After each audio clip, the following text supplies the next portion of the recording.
I have a quorum, and I think we may have to give up on the technology. Could I, however, speaking of technology, remind members and those in the public gallery to switch off any mobile phones, as they may interfere with the system, and the meeting will be on camera. If there are any relevant financial or other interests that members have, could they declare those? And also ensure all tablet devices are off, and that's function and F8. Sound, chair on them, yes. So, yes, the sound on them, yes, not that they're off, but the sound on them is off, yeah.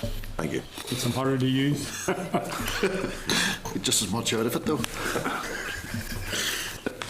And on that point, then, also welcome Leslie Cree to his first meeting of the committee. Thank you very much, Chair. Thank you. Are there any apologies? Not aware of any, and some others may join us. Brings us on to the draft minutes of the meeting of the 9th of October, which are at page 5.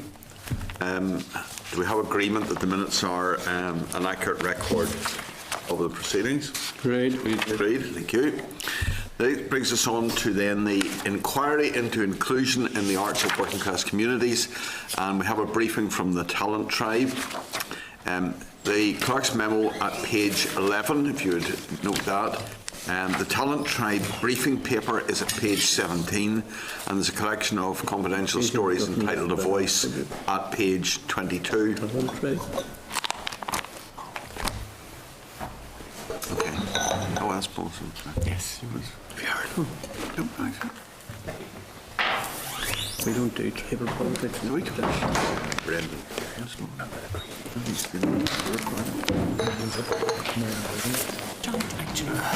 Isn't he? Yes. Description. Could I welcome our visitors from the Talent Tribe to the committee and to the inquiry today. We have the Director, Fidel Maharkin, Paul Simpson, who's a member of the advisory panel, and we've Jean Mallon with us. It says Megan Thompson, but it's actually Jean Mallon stepping up to the mark today.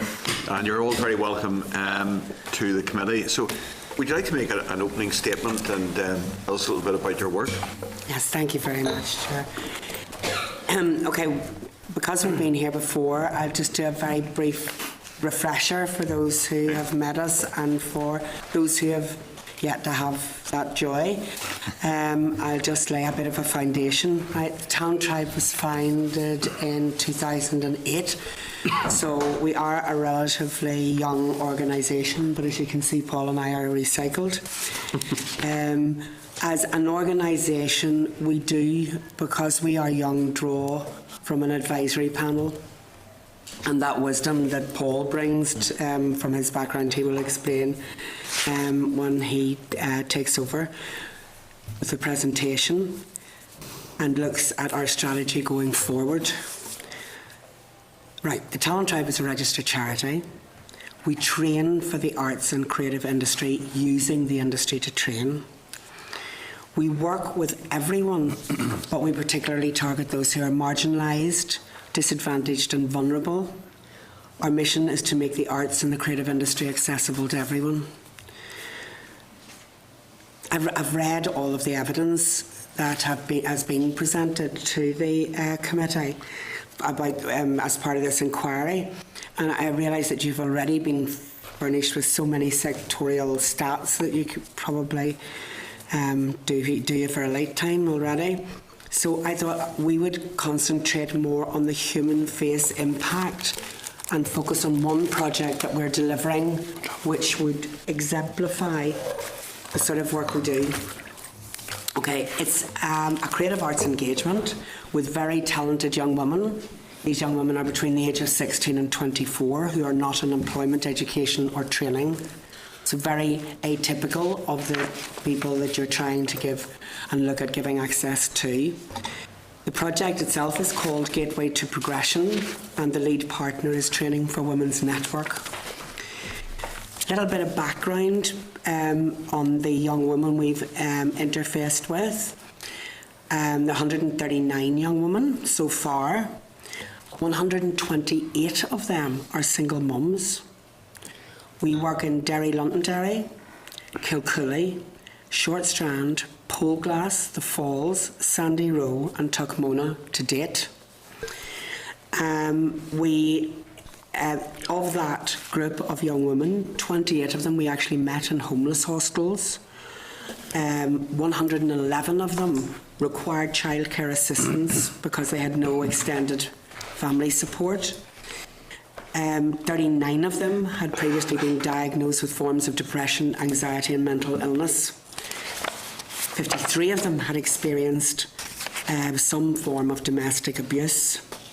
20 of them had more than 3 children, and they were under 24, so that perhaps will give you a flavour.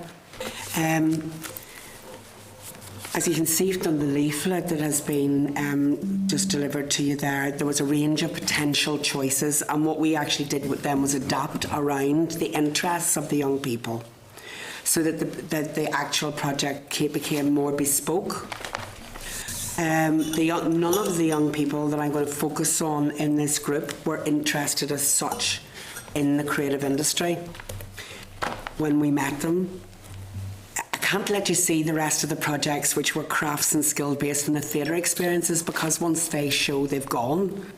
I can't show you a fabulous project that happened in the Playhouse Theatre, but I can zoom in on the project which I can't show you now either, which is on film. But Peter's very kindly tried to say, because I wanted you to evidence this film really, because you will find you have seen much less quality on your screens made by professionals.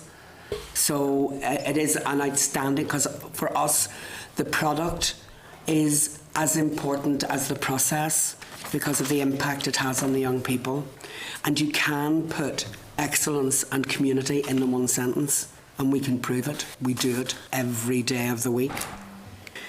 We met the 10 young women involved in a homeless hostel in Belfast. That meeting was arranged for us because we worked through the community by the Falls Women's Centre. The group chose filmmaking because we are committed to giving them a voice through these processes. We use the form of storytelling. That'll not be new, and it's used in so many different facets of life now. Some random stories we already supplied you with. We purposely didn't supply you with the stories from the film because we didn't want to ruin the film. But they are examples of the point of entry, the sort of stories, personal stories we start to get from these young women.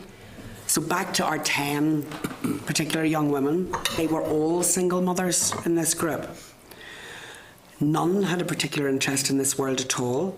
They were enticed, I honestly believe, because the project offered childcare. One of them, when I asked them at the start, expecting her to say she would love to be discovered or something similar, she said, if I could just have a shower without a child holding on to my leg, it would be a result. So let's look at the process they went through. Stage 1, they completed their stories. And that takes a long time because they've got to trust, and there's a lot of building up and engagement there. We then issue them with the transcripts of their stories with their names changed, and all of the names are changed so that at no stage can anyone's personal story be taken back to them. When they read their personal stories, we had a really interesting reaction when they kept telling us these are too sad. These stories are, and I said, well, there's pens there. They're your stories. Let's start changing them. And they said, no, they're right, but they're too sad. And I agreed with them that when they told their stories to us, they had us in convulsions laughing. But I suggested to them maybe it was the way they were telling the stories, not the content of the story, and perhaps the story, their manner of telling the story using humour was a coping mechanism. And one of them immediately said, this film has to be comedy. So because they have ownership of it, I said to them, I had a group of mentors, because we do use the industry to train. in mind, and if they approved them, I would approach them and ask. I suggested the Hole in the Wall gang. The girls were very excited about that, and the Hole in the Wall gang agreed. So the process that followed was an interface. I mean, I cannot but say that their work with those young women was incredible, and the response of the young women, it was a journey, but the response of those young women, because they were being told by people they saw on television, people that they were interested, that they knew were working the industry, they just kept growing and growing. We asked them, when we talked to them, I said, if I'm giving a brief to the Hole in the Wall gang, this was after about 8 weeks, I asked them what would they want that brief to be. So this group of young women, who were practically monosyllabic when we started our interface with them, came back with the sentence they wanted the audience to realise that they were strong women. The journey at that stage had already been incredible, really, so that the journey then that followed with the Hole in the Wall gang was immense. At this stage, I was hoping to show you this film. The film came about because one of the girls said, society see us as zombies. They really do. They think we're trying to work this system. They do, how they describe single mums and all the rest of it. And Michael from the Hole in the Wall gang said, maybe we should make it horror comedy then. That's an interesting model, genre. And one of the girls immediately came back and said, that sort of works, horror, because we're mummies. So the project became Mummies versus Zombies. So I hope you get a chance. It's only about 3 minutes long. I hope you get a chance to see it. We will circulate the video so that everybody gets a chance to see it. Yeah, because I think what I was purposely doing was leading you down to how you interface with these young women at first. When you see them on the screen, Damon said to me as we went into filming, we're going to have a problem with people. You can't see the join between them and the professional actors. And you couldn't. And these were young women who were not going on camera. So, I mean, I couldn't, it just was immense. Jean continuously said to me that I had to stop wearing mascara because the panda look wasn't too good, because I spent my whole time grinning because they were doing so well. I mean, it was just incredible to see the transformation in those young people.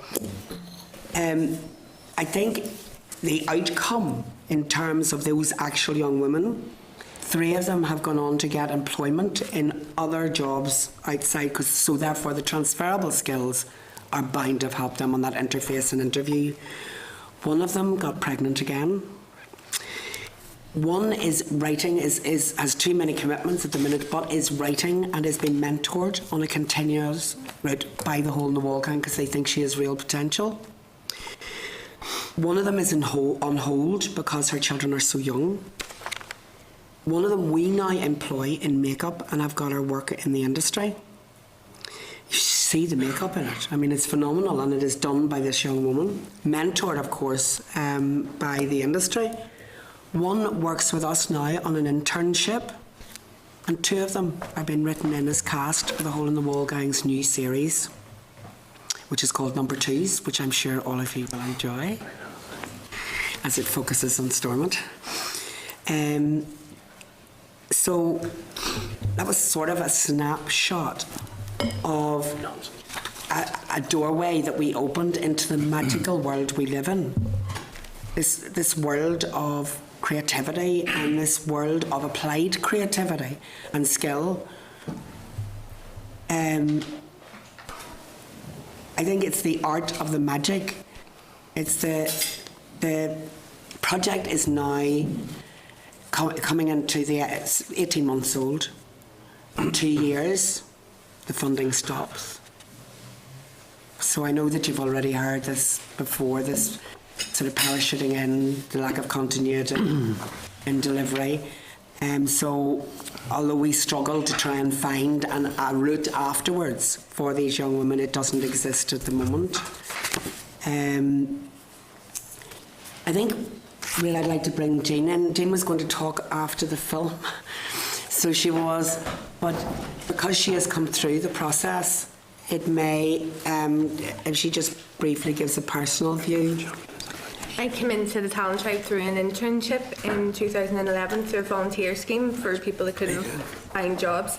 And I came in through a completely different discipline as the graphic designer, and I fell in love with it immediately, working with young people, going out and doing a project. The first week we were filming with an American film company, and I thought this is a world that I really want to get into. And like many of the girls in this project, I didn't know half of the jobs that are available in the creative industries. I thought a production manager was someone that stood by a conveyor belt.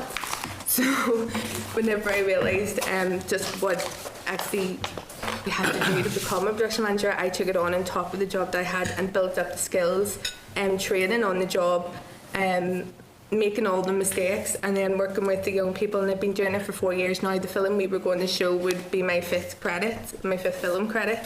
And I think the magic of the industry is something that I love to share with the young women that came through this, because I know that it works. And not only in terms of being a production manager on film, but I'm also in a position in the Talent Tribe that I otherwise wouldn't have had the opportunity to be in if I hadn't come through an internship and really fell into it. So, I mean, hopefully it gives you a slice. It's the going forward and the strategy. What we do, we're proving the model works every day of the week. And I'm not overstating that. I really mean it. Every day, our engagement. We're limited because what happens?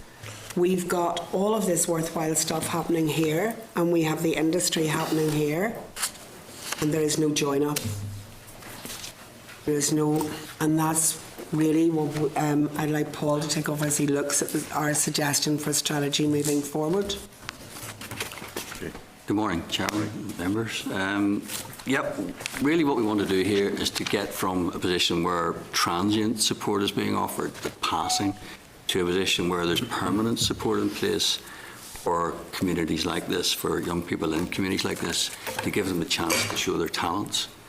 Now, we gave evidence to the committee at your inquiry into the potential of the creative industries last May in fact, and at that point we explained our vision, which was a vision of having a creative industry school or a performing arts school, call it whatever you like, but something which was permanently in place and which would provide the ladder for people at the bottom, in a sense, to get to the top.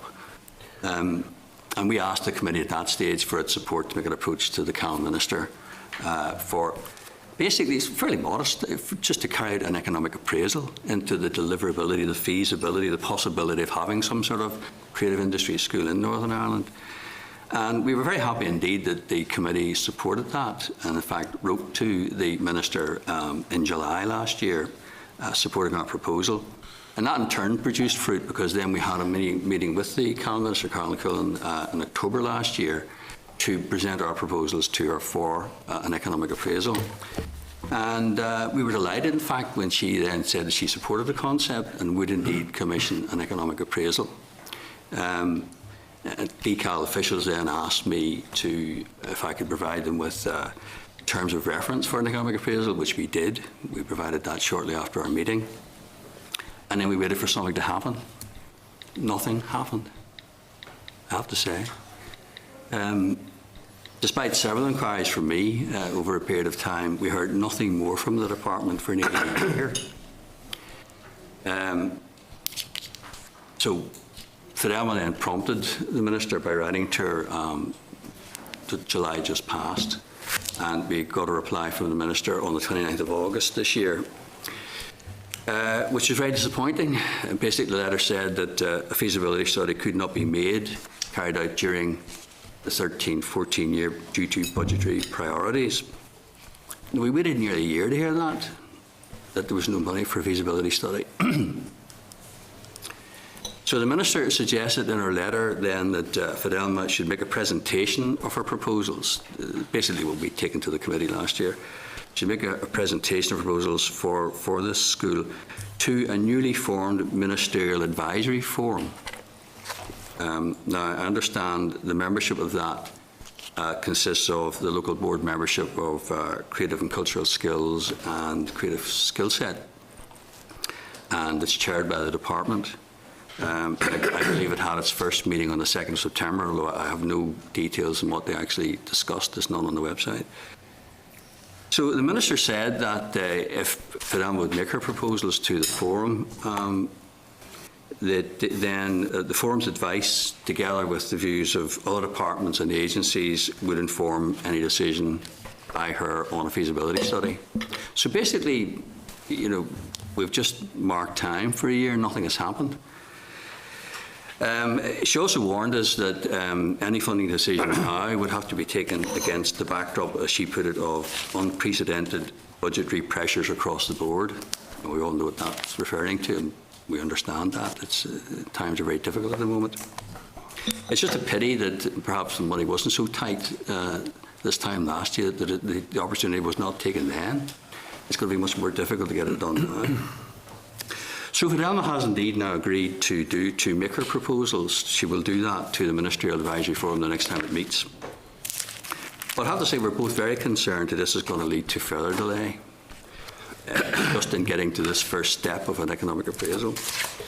Now, we've already consulted with the industry, with the creative industry stakeholders, and I have to say that their views already reflect the findings of creative and cultural skills, as was reported by your inquiry last year, who said that there was overwhelming, and I quote this, overwhelming written and oral evidence of significant skills shortages and indeed skills development shortages within the creative industries here. So you know, we're already at the point, I think, where the people that count, the players, have recognised that there are significant skills shortages. Now, the universities and the FE colleges undoubtedly carry out some good work in this area. We're not questioning that.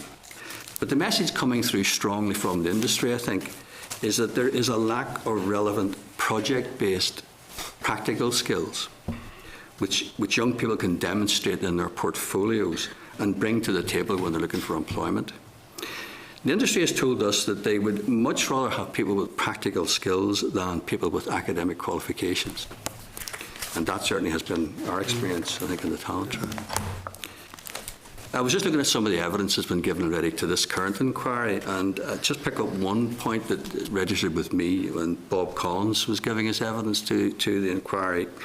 He commented that, and again this is a quote from him, that the imaginative capacity of children is dissipated as they advance through the education system, and their ability to perform and to realise the fullness of their own potential is not equally enjoyed.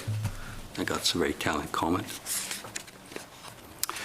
So, I mean, Fidelma and I, of course, do understand the Minister's point about the current financial situation that we're in and the pressures on budgets.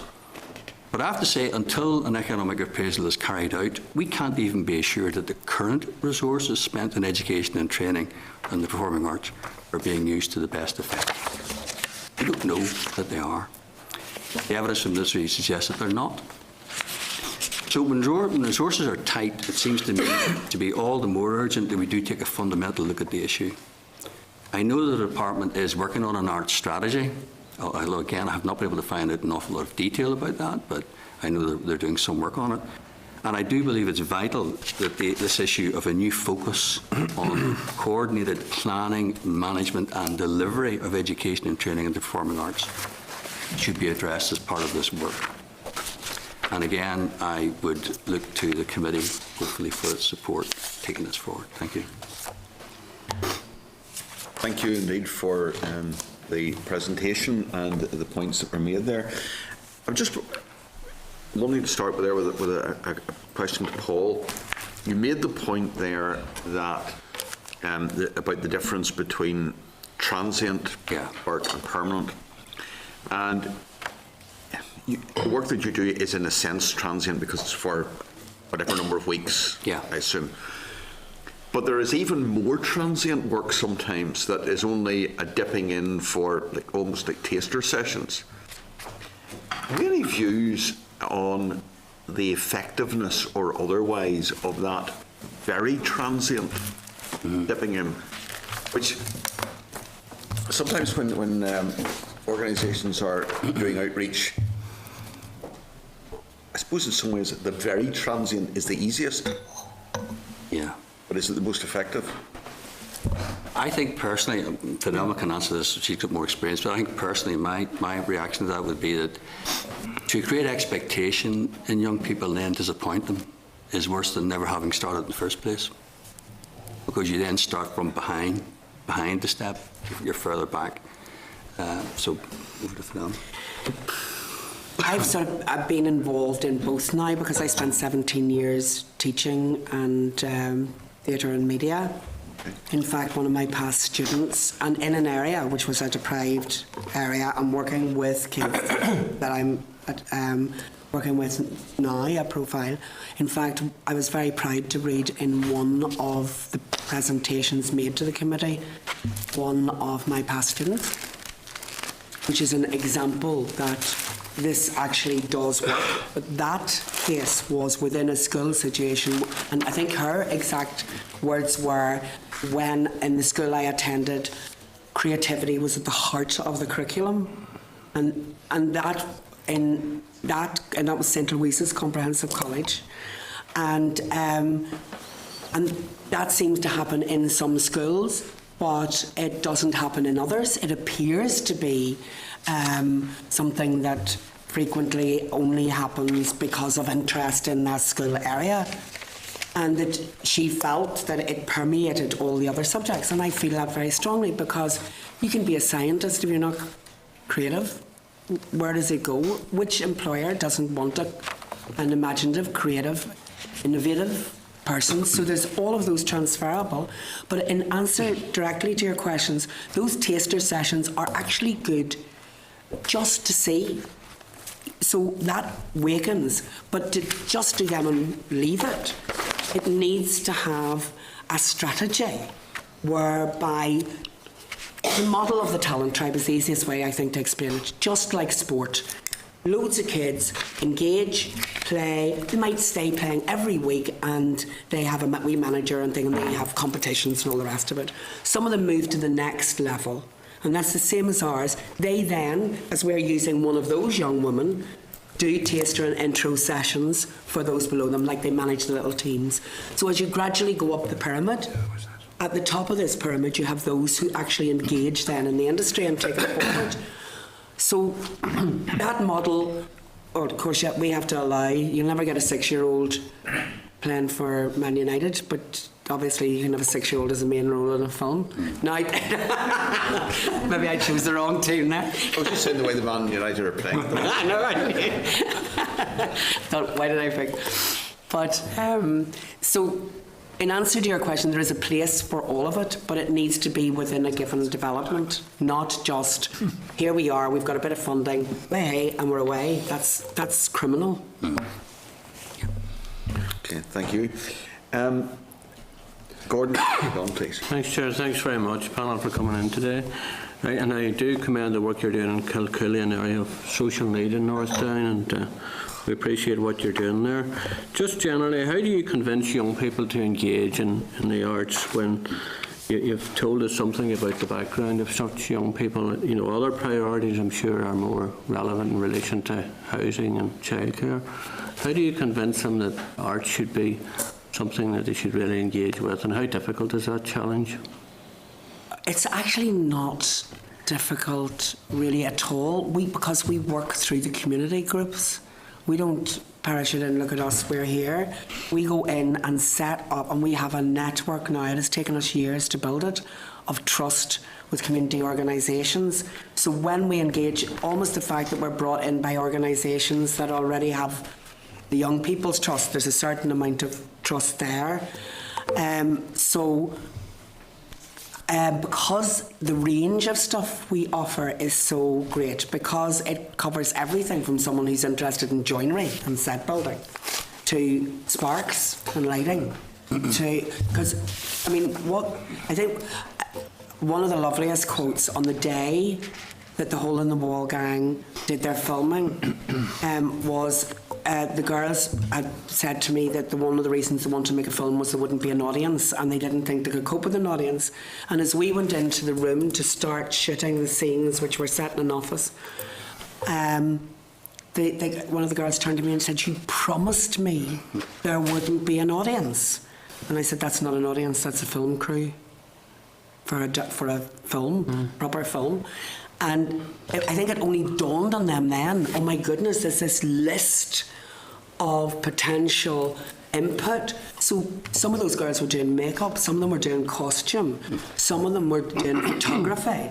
Some, you know, like the girl who took photographs with her iPhone and parked their car in the middle of a roundabout to get a good shot of the cranes. Do you know? Of course, the cinematographer that we worked with loved her because she was this head, but she had never seen herself as a photographer. She came on thinking I could do makeup. So frequently, every single person has an inherent talent in there. It's up to us to draw it out. And if we can't infect them with our love for it, and I think that's one of the things that you guys have missed out on, because I know a lot of the people that present it to you, and it all comes down to facts and justifying, but I know those people love what they do, and I know they infect people with what they do. People like arts and business that make things happen for us all. You know, just there is a real infrastructure there, and we don't all fight. It works. Thanks very much, Chair. Thank you. Dominic Bradley. Thanks, Chair. Good morning, and thanks very much for the presentation. And I had heard of the innovative work that St Louise's College did in drama many years before it had reached many other schools, and it's great to have your expertise involved in this project, Fidelma. You were seeking a grant of around 20 to 30,000 to carry out the business case study. How is your group funded outside of that? Well, we've had project funding, really, which is the terrible thing. So that's we're always tied to a certain juggling. rate of The Arts Council actually gave us right back at the very beginning a grant to start up in terms of the business style, look at the whole things, which was essential. We wouldn't have got, I mean, we off the ground if it hadn't been for that. But since then, we've fundraised, and in fact, we spend so much time filling in applications, and we're getting a bit better at it. But it's sort of, it's fueled by a determination that we will hang in here. We're not, you know, we're going to do this. And the problem is, in a way, even when I talk those numbers, but I can't walk away from Mairead. I can't walk away from Megan. I can't, you know, when you start that engagement, I can't walk away from Sam. You know, because you see the potential. So that drives us, you know, and we have an excellent board who do a lot of pushing, and we're young, we're getting better. But I guess the short answer to your question is there is no money within the Talent Tribe to pay for a feasibility study or an economic appraisal. And what benefits would the business case bring to the group? Well, I mean, if you had the business case, the purpose of how would you use that to get further funding? an economic appraisal. The purpose of the economic appraisal would be to basically investigate whether or not the proposal, the vision, you know, of having a creative industry school in Northern Ireland actually would work.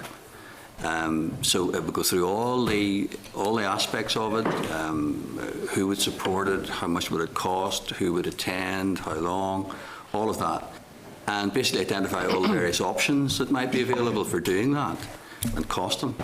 So it's a fairly standard and government green book process, it's called, to do an economic appraisal.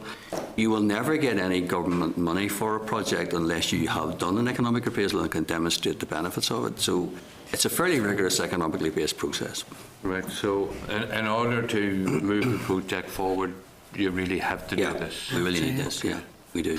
No, well, I mean, it seems to me that the work that you're doing is very much at the core of our investigation, insofar as, you know, you are reaching groups which are hard to reach. You're having a very positive impact upon them, and you're giving them new horizons to aim at, to reach. And, you know, I very much commend the the work that you're doing and support. Do you know what? This isn't false modesty. Yes, we are facilitators. They are incredible. It's just people. I remember when I was at Louisa's, people saying to me, the work you're doing for those young people Yeah. is wonderful.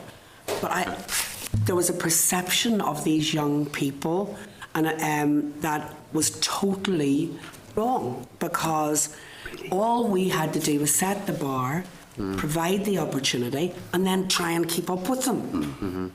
Do you know, like last week I was in the Abbey watching one of my past students. I went into the Mac to watch another one. Yeah. I've told Geraldine Hughes that I want Richard Gere, because that's who her next film's with. And thought, but not for the Talent Tribe, just for me.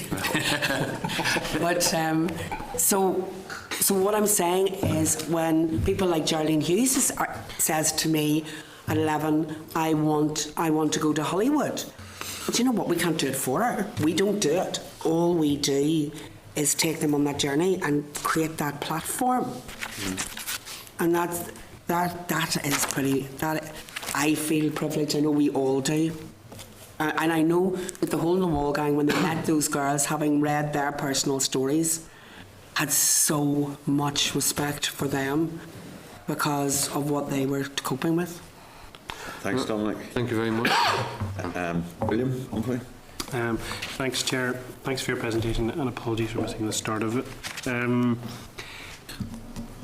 You talked about, Paul, about the presentation. You were asked to make a presentation, if I'm right, to the Ministerial Advisory Group. Yeah. We have just been asked to do that. Okay. Do you know the makeup of the Ministerial Advisory Group? It's a Ministerial Advisory Forum, as distinct from the Ministerial Advisory Group. This is a newly formed forum. It's the Forum for Creative Arts. My understanding is that the membership of that new Ministerial Advisory Forum is made up of the local board membership of creative skills, creative and cultural skills, and creative skill set. Those two organisations. Right. And is chaired by the department. But there's precious little information available at the moment as to what their agenda is, or what they've been discussing, or indeed when their next meeting is, and we don't even know that yet. Yeah, and these two organisations you mentioned that populate it, are they practitioners? They're then being chaired by a civil servant. Is that the idea? That's my understanding. All I know is that it's chaired by the department, and I assume that phrase means it's chaired by a civil servant from the department rather than the minister, but I'm not actually sure. Okay. There's very little information available. Before we continue, Chair, could perhaps we write and ask for the makeup of that organisation and who's chairing it? Great minds think alike. Yeah. It had its first meeting on the 2nd of September. I managed to get that much out of it. Because and you were saying that you went onto the website looking at information, there was nothing there. Yeah, just that they'd met, but not what they discussed. The reason I mention all of this is because, I mean, I work with young people and have done all my life, and you're quite right about the expectation. Yeah. And, you know, my concern about that is to ask you to make a presentation to this forum creates a feeling within your organisation, I can imagine. Potentially you're beginning to get somewhere, and there's potentially an opportunity to get the funding, or some of the funding you're looking for. And so, you know, I hope people are not being brought along to present to this group, this forum, with no expectation of money, you know. And so therefore, I think we need to get clarification around that point, because you know that perhaps creates a false dawn with people. Yeah, that has that risk. Yeah. In terms of the department's arts strategy, as an organisation that's working in a practical way in the arts, especially with young people in deprived areas like many that I represent in North Belfast, do you know the people who are actually helping shape this strategy? I mean, is the sector aware of who these people are? Again, I have to say, I really don't know. From the department website, all I've been able to establish so far is that a paper went to the departmental board in June and was noted. The actual paper itself I can't access, so I have no idea, frankly, at this stage, what's involved in this art strategy, how much work's been done, and who they are consulting. Okay. Can I just ask you, there's another question coming out of what you've just said. What is the departmental board? That's the departmental board that runs the Department of Culture, Arts and Leisure. Okay. So it's civil servants, basically chaired by the Permanent Secretary. Well, could I again ask, Chair, that we write and ask for the makeup of the group of people that are shaping this strategy? Because if the strategy is being shaped by people who are not practitioners and who are not actually on the ground, on the coal face, knowing the problems and difficulties they face in terms of, and there's also the added issue where, as a former member of Belfast City Council, that Belfast City Council, to its credit, has always been very supportive of the arts and putting out in a way that other councils haven't, because they haven't had the resource, to be fair to them. But they now do have that resource, potentially. But the uncertainty around local government is also something which can create certainty for you. So I think that it's important in all of these contexts that communication is something which needs to be good with groups such as yourselves, because it's not just, the funding is not just obviously from the regional government here, but from local councils in the areas in which you work as well. So I think, Chair, we need to get those things tied down, because essentially, listening to the evidence that in particular Paul gave, people are operating in the dark around these issues. And that's really not good enough whenever there are the pressures of organisations potentially going to the wall. And future of Geraldine Hughes has not been able to be realised.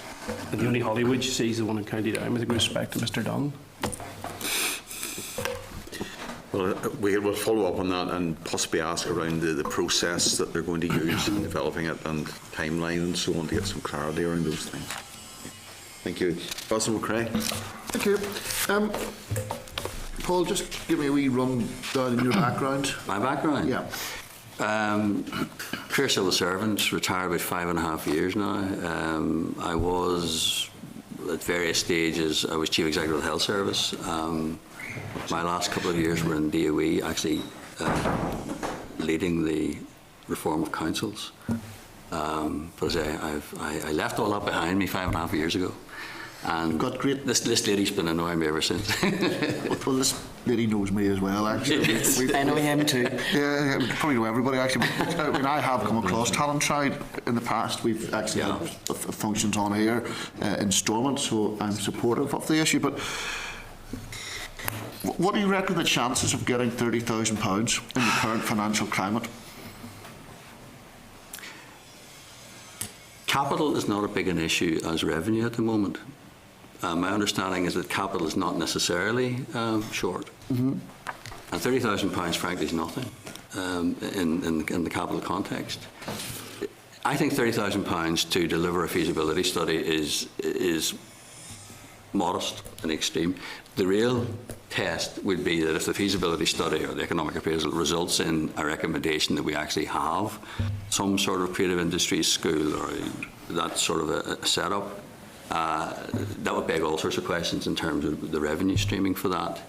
And that would then bring into question, as part of that process. So it brings, I want to ask you a few questions, so just to come in sharply on it. I think you should do your own Green Book. You've got the expertise.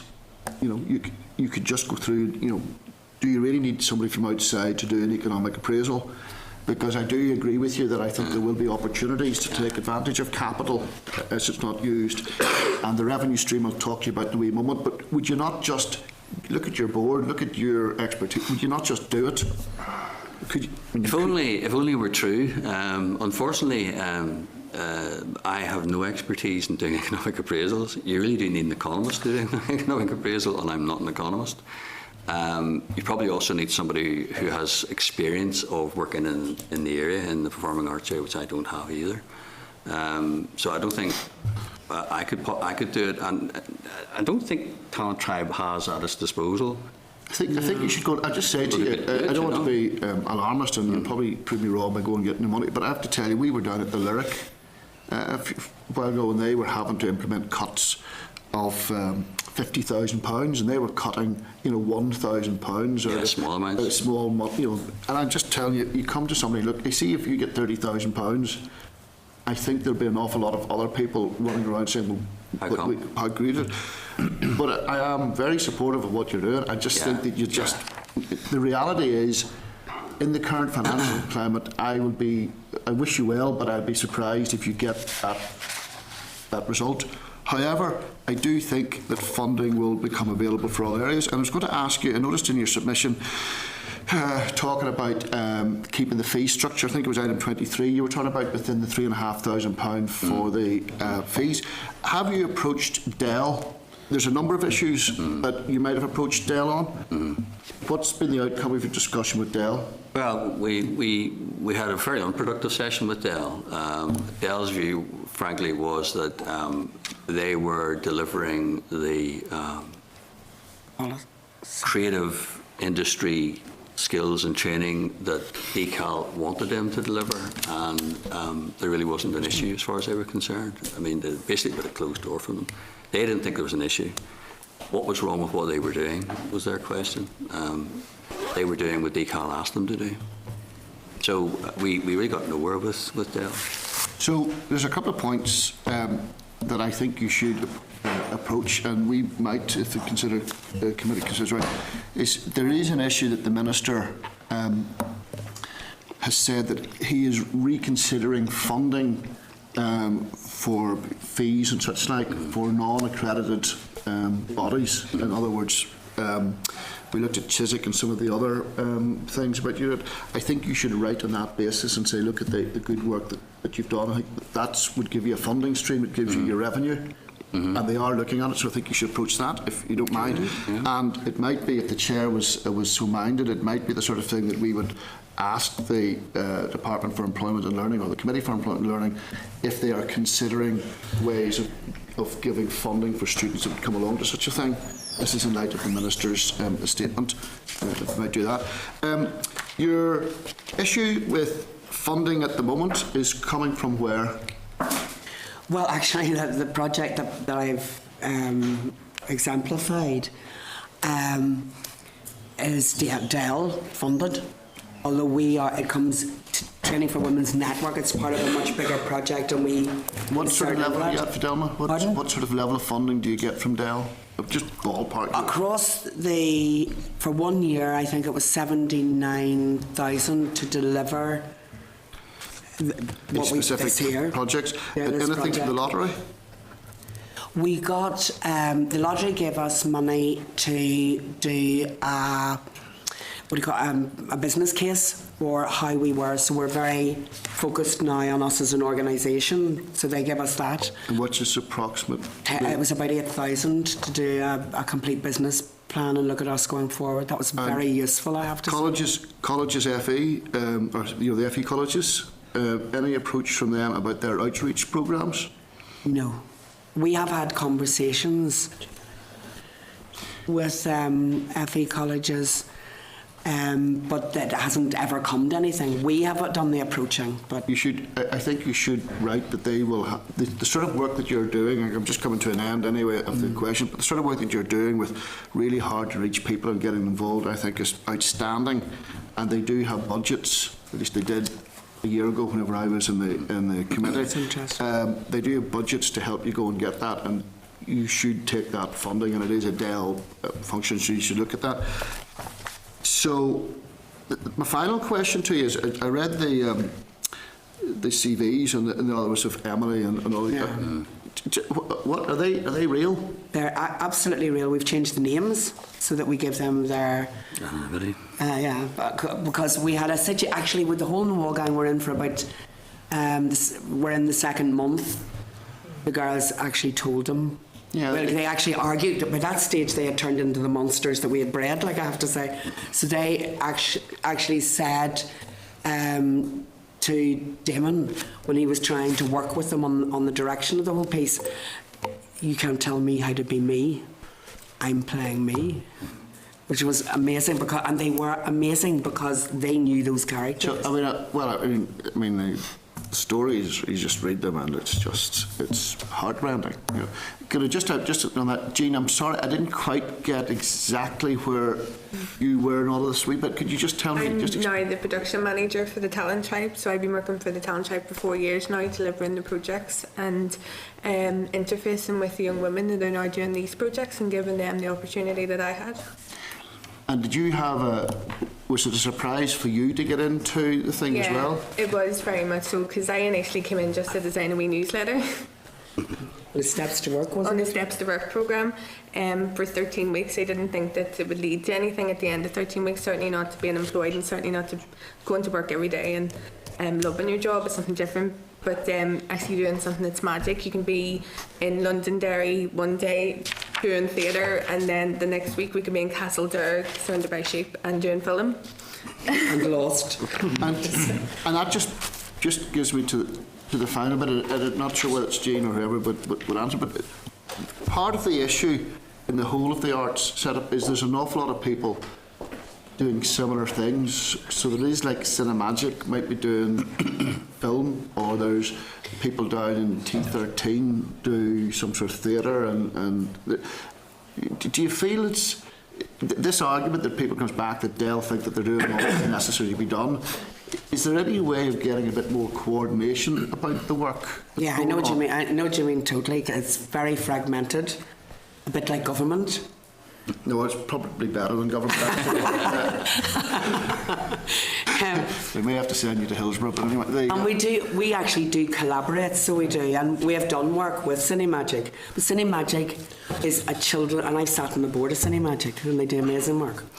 Cinemagic is a festival, a children's festival to show film, and round that festival they do amazing master classes. They don't see themselves as offering opportunity, but they don't see themselves as a RADA meets the National Film School. Well, I'll just say to you, because I don't want to go on, but I will just finish to reiterate the point. I am really impressed, A, with the work that you do, and B, with the stories, but C, with the people that you get on your board or whatever. And I'm just saying to you that what the sector is crying out for is some form of strategic leadership. And frankly, if it's not coming from somebody else, it needs to come from you. And you need to put some effort, I think, into getting a forum that government can deal with. That's just my observation to you, that you cannot just be in a silo yourselves any more than government can be in a silo. Thank you very much for that, Chair. Cathal, Washington, please. Thanks, Chair. And thanks, folks, for your presentation. I suppose I declare a part interest in because of my background through the Irish Language Broadcast Fund, which, you know, where I've seen small amounts of money trickling down very, very far and been very effective. Having said that, it's also the whole medium is quite an expensive medium to produce anything in terms of funding and in terms of pitching and all the rest of that type of thing. And just correct me if I'm wrong here. The project funding, there was some who came from the Arts Council. What was that? That was to the Talent Tribe when we were starting off. Yeah, how much was that? It was £10,000, and that was in 2009. Right, okay. And it was to give us some funding for 2 staff members for a period of time. That's what that was for. Okay. And likewise, I say, just because of my background, I say there are a lot of other organisations and private interests that are involved in this whole sector, and think of people like Northern Visions and the Nerve Centre and this thing. How much collaboration does exist there? Is there anything that exists? Well, we haven't worked with the Nerve Centre yet, but we have worked with Northern Visions, and there is certainly overlap. There is in terms of we have worked with them, but in terms listen, I collaborate. I spent years in the BBC. It's about collaboration, so I welcome it, and it's an area. But especially at the minute, I think there are some people who are maybe perhaps nervous about about collaboration or see threat in it. I personally don't. I think Northern Ireland PLC, we're stronger, is what I think. But we, in the essence of what we do, we don't try to replicate what the schools are doing. We don't try to replicate, we aren't trying to set up a television channel. We're not, so, and what we're trying to do is train for the creative industry. So in terms of engagement, there is overlap, and I think we should be doing. In fact, we're at the minute, we're in the process of developing a major project with the Grand Opera House, who are being very supportive about giving the Opera House to the community. It'll be 2016, and we would be involved as their trainers going into the industry. So there's loads of projects in development. It's really difficult, mind you, for us to do that because we're only ever project paid. So you're trying to juggle all this stuff, That's the very nature of the industry, and I'm just wondering, the ultimate aim here, in some cases, not in every case, would be placements and commissions and even careers, perhaps, within the sector. Is that the way you see it? Yes, I think there's a lot of that. There's a lot of that in that, and the thing is, whenever you go to the industry, if I'm sitting there as a producer and you come to me and you say I'd like to direct, I say, where's your show reel? Yeah. Where does someone who wants? Where do they start? No.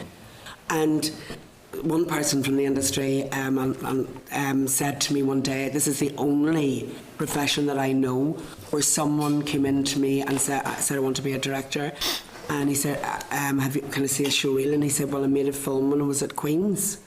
And he said, name another profession where they try to use their homework to get a job. So it's a fair point. So our idea for the Creative School is to use that industry. So the money, it isn't to build an edifice, it is to have a virtual relationship, which means the regional thing is taken care of. You can do, you can study wherever you are, and we can sell it around the world. We are known around the world for turning out talent and all the rest of it. And not just in this. We've got Peter, who's been nominated for 4 Oscars for sound design. There's just so much stuff going on there. We can build. We've got a brand around that world that we aren't pushing yet. So my view, what I'm trying to do with the Talent Tribe is, yes, we'll need funding, but we spent all day yesterday working on a model of social enterprise, so that because we can't be continuously going for funding. So we're trying to find ways of creating a social enterprise to support. We always need to go looking for, but we see if what we're talking about is not the academic study. We're talking about hands-on, placing people in situations where they are learning, not at the making the tea stage, but actually involved. So yes, it is part of it. Yeah. And Paul, you were critical there of the Minister for the year's hiatus between your presentation and Getting any kind of response? further contact. Did you get in touch with her during that time? Not with the Minister personally until eventually I was in touch with civil servants and emailing back and forward. In the department? In the department, and got nothing. Okay, thank you. Okay, thank you, Cathal. Thank you. Could I just ask a couple of points there as we're coming to a close there? The comment that was made from Dell about further education and higher education provision for creative industries, are they turning out at the moment? What's your assessment of meeting the needs of industry? Is what is coming out in terms of people, the skills, experience, or whatever? And do you see therefore there's some people who will go and study creative industry, presumably in university, some will do it at a college, and then do you see the school as a third then? What's the relationship between the three, or is there, or are there we sometimes hear that universities and colleges aren't necessarily producing people with the right skills for a whole range of areas. Could be technology or whatever. Well, Creative and Cultural Skills, as you know, does workforce surveys. In fact, they just kicked off another one. And I think your committee last year had looked at the previous study carried out by Creative and Cultural Skills, and Creative and Cultural Skills were saying in quite clear terms that the industry's needs are not being met. The phrase was overwhelming written and oral evidence of significant skill shortages. So they're not being met at the moment, and that's the heart of our problem. The infrastructure to organise training and deliver the kind of training that the industry needs, the infrastructure is just not there. I mean, Fidelma with the Talent Tribe is doing what she can within her very modest resources, but we're not talking about the Talent Tribe taking this on. We're talking about creating a new infrastructure that we feed into. We and make it other accessible. and other Yes. groups like the Talent Tribe to feed into. And we're not dismissing the training that's currently being done by the FE colleges or the two universities. A lot of that is good work, but it needs more tailored commissioning to meet the industry's needs than is currently the case. And if someone is going for a job, say, makeup artist in BBC or whatever, what sort of things are the employers looking for in terms of selecting people? Let me see your portfolio. Right. And you can't get access to. We're providing it. I mean, we've started a journey. We're looking after.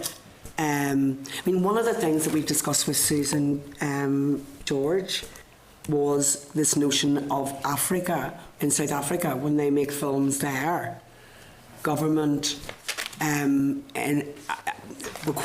require them to take on a certain number of people who are disadvantaged or who don't have opportunity as part of the package to get governmental money.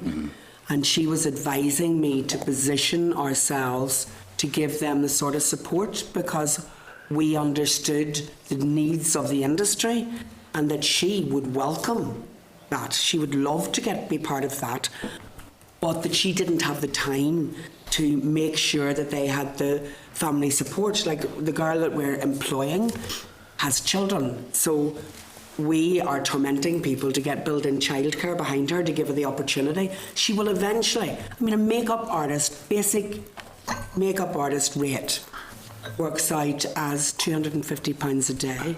That's not bad money once they get going. She would be able to have a good life and give her children a good life on that. But we need, at the moment, my children would have access to that because I would financially support them through that process. The kids we're working with many of them don't even have a role model, never mind support. So it just makes the divide. It also means that those communities don't have a voice. And we know it's a powerful outlet, and for people to feel that people will listen to them. And as this young group that I quoted, twigged immediately. They said, if we do comedy, people's reserves are down. We'll be able to make our points much better if they're laughing. And that's true. I mean, I'll tell you, the Hole in the Wall gang actually put the proposal at Berlin to take it into a full movie, because it's a teaser for a film at the moment, and they had interest in finance. So we want to try and pursue that, because the difference that would make. Thank you. Oliver wants to ask a question. Just very quickly, Chair. Yeah. Thank you for your presentation. I find it very interesting. The one thing can I ask you, as being somebody from the countryside, this seems to be all centred around the city. Well, are we developing this into the countryside to those same audience that we're getting to yourself? Yeah, we've been interfacing. The groups that are in development at the moment that we haven't worked with yet are Limavady, Castlederg, we're already working with Bangor Newton Ards, but they're the only other two groups that's, well, I mean, I know Marafelt we have worked with before. An awful lot of this depends a lot on there being someone for us to interface with there. Some sort of community. So it's trying, I mean, if we can find people out there that are singing our song with us, then we'll work on projects together, and we're actually doing that at the moment, developing projects with people going for funding to deliver it. I mean, as it is, we have to pay the industry. They do it. I mean, they do it with so much goodwill, but it wouldn't be a sustainable model, what we are doing, if we were not paying them. We can't ask the industry to work for us, give up other work to do so, and not pay them. That just wouldn't be sustainable. So all of the mentors on this, but you couldn't, I mean, the budget wouldn't even have touched what it would have cost you to get the Hole in the Wall gang to write a script, really. So they do so much, and the industry is so far behind it, So, I mean, we're going to keep knocking on doors and pushing this. We're not sitting waiting on government going, please, sir, can we have more?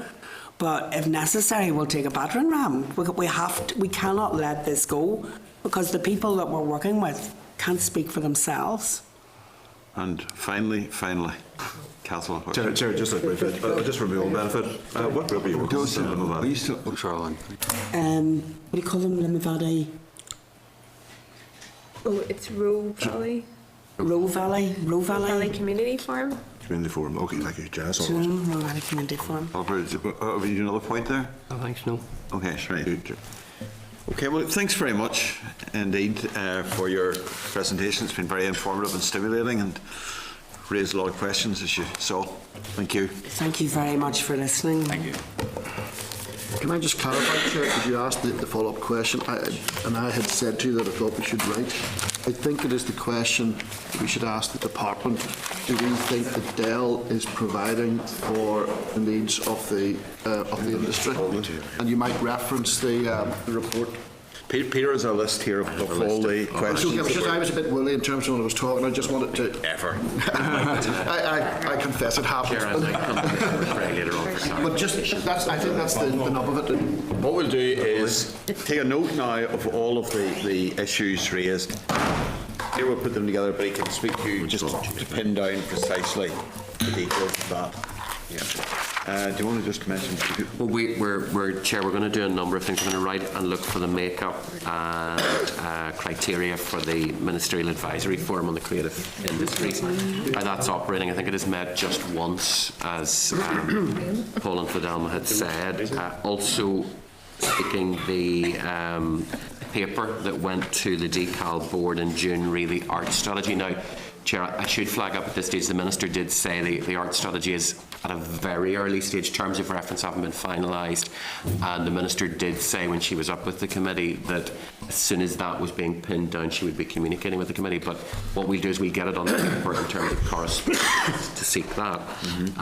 Also, who sits on the board of Decal, the issues around debt. So I've come and pinned down with Mr McRae, because there's some other bits and pieces I need to just clarify around fees and so on, and also looking into social clauses within TV and film production that Fidelma had mentioned. We can explore that with NI Screen and see what exactly is being done in the industry. So there's a number of things there, and as we go through it in our debrief later on, where there's clarification needed, we come back to individual members on that as well. Thank you. Brings us to our next item, which is Dale Farm Milk Cup, and refer members to the memo at page 30 and the briefing paper at page 34. So I think they're away out to get Victor Leonard and Jim Summer.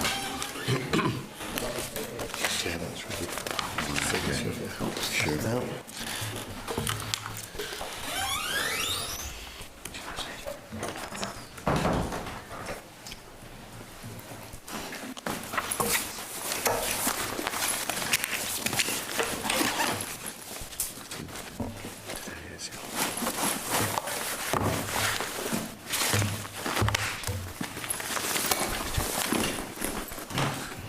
Well, we have with us Victor Leonard, the chairman of the organising committee, and Jim Sanford, the public relations officer. You're both very welcome, and invite you then to make your opening statement. Thank you very much. Chairman, I've asked Jim, who looks after PR for the tournament, to go through the agenda, Chairman. Okay. Thank you. First of all, can I say thank you for giving us the opportunity to appear here this morning. We're very happy to attend and try to deal with any questions that you might have about the tournament. I have issued already to committee background to the tournament and some of the participating teams and countries that we've had in the past. So I think the next thing really I want to do is to go on to the question of funding. Funding, we have had private sector funders, and they have included over the years the Dairy Council for Northern Ireland, Dale Farm, Subway, Spar and the Northern Bank. We also have funding from the public sector with the 5 local authorities of Coleraine, Ballymena, Limavady and Ballymoney Borough Councils, and also Derry City Council. The Events Company for Northern Ireland started receiving assistance from that body in 2000, and this came to an end with the company's demise in 2009.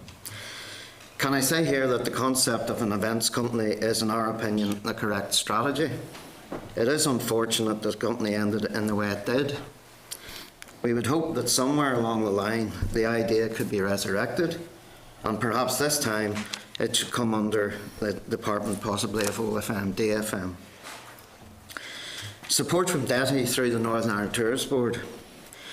The Tourist Board was a minor contributor to our finances in the early years, and it was only when responsibility for events moved from the Events Company to the Tourist Board that they became involved.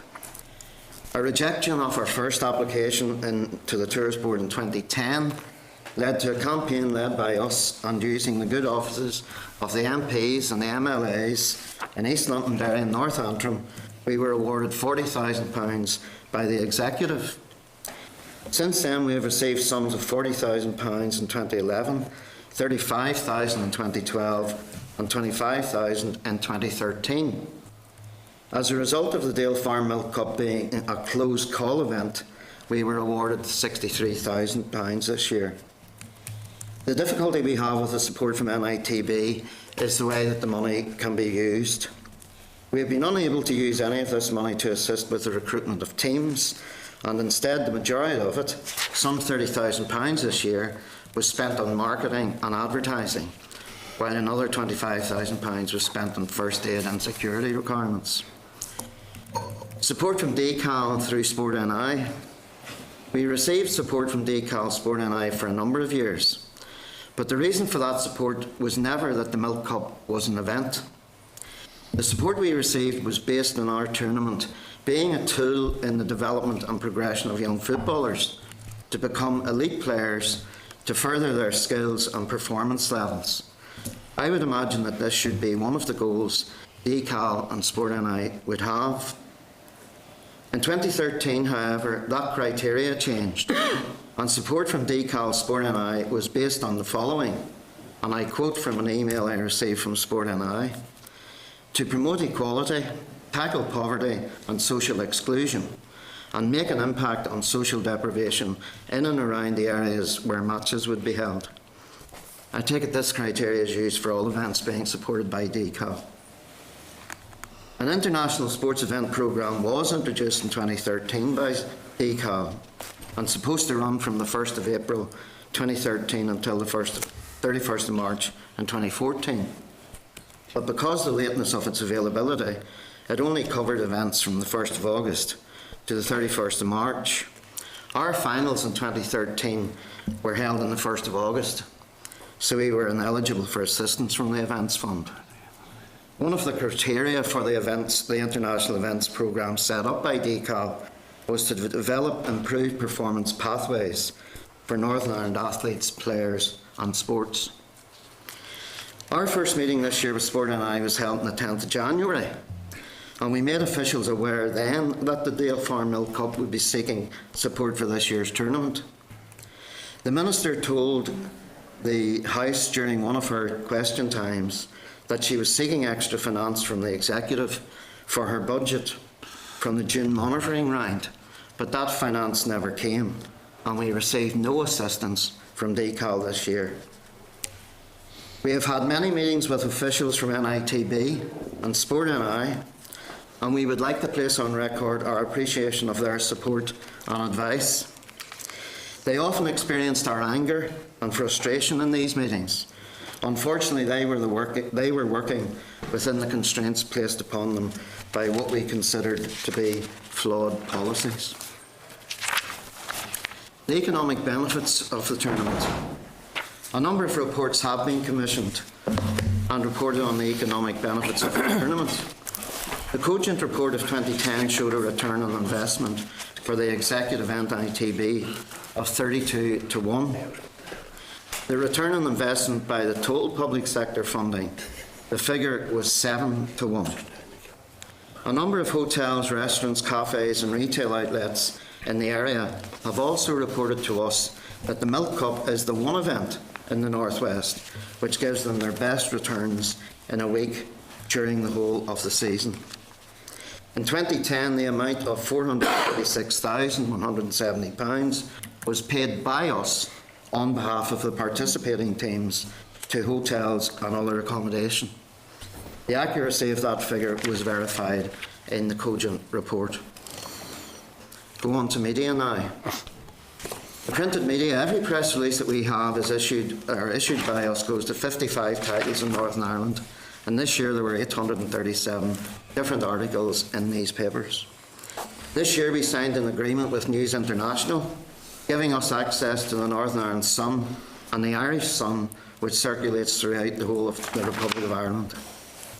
27 advertisements published in both editions of the Sun was part of our campaign to raise the profile of the tournament in the whole of Ireland and encourage visitors from the south to come north to support the event. Television. Our first television partner was Ulster Television, but since 2007 our television partner and radio partner has been BBC Northern Ireland. The Milk Cup featured on Newsline. BBC Online broadcast the finals live from Ballymena Showgrounds. The BBC website also covered the tournament. I'm sure some of you are aware there was a particularly difficult spat between Northern Ireland and Mexico and the game on Wednesday night. But can I say that that had the second highest number of viewers in the national BBC Sports website that week.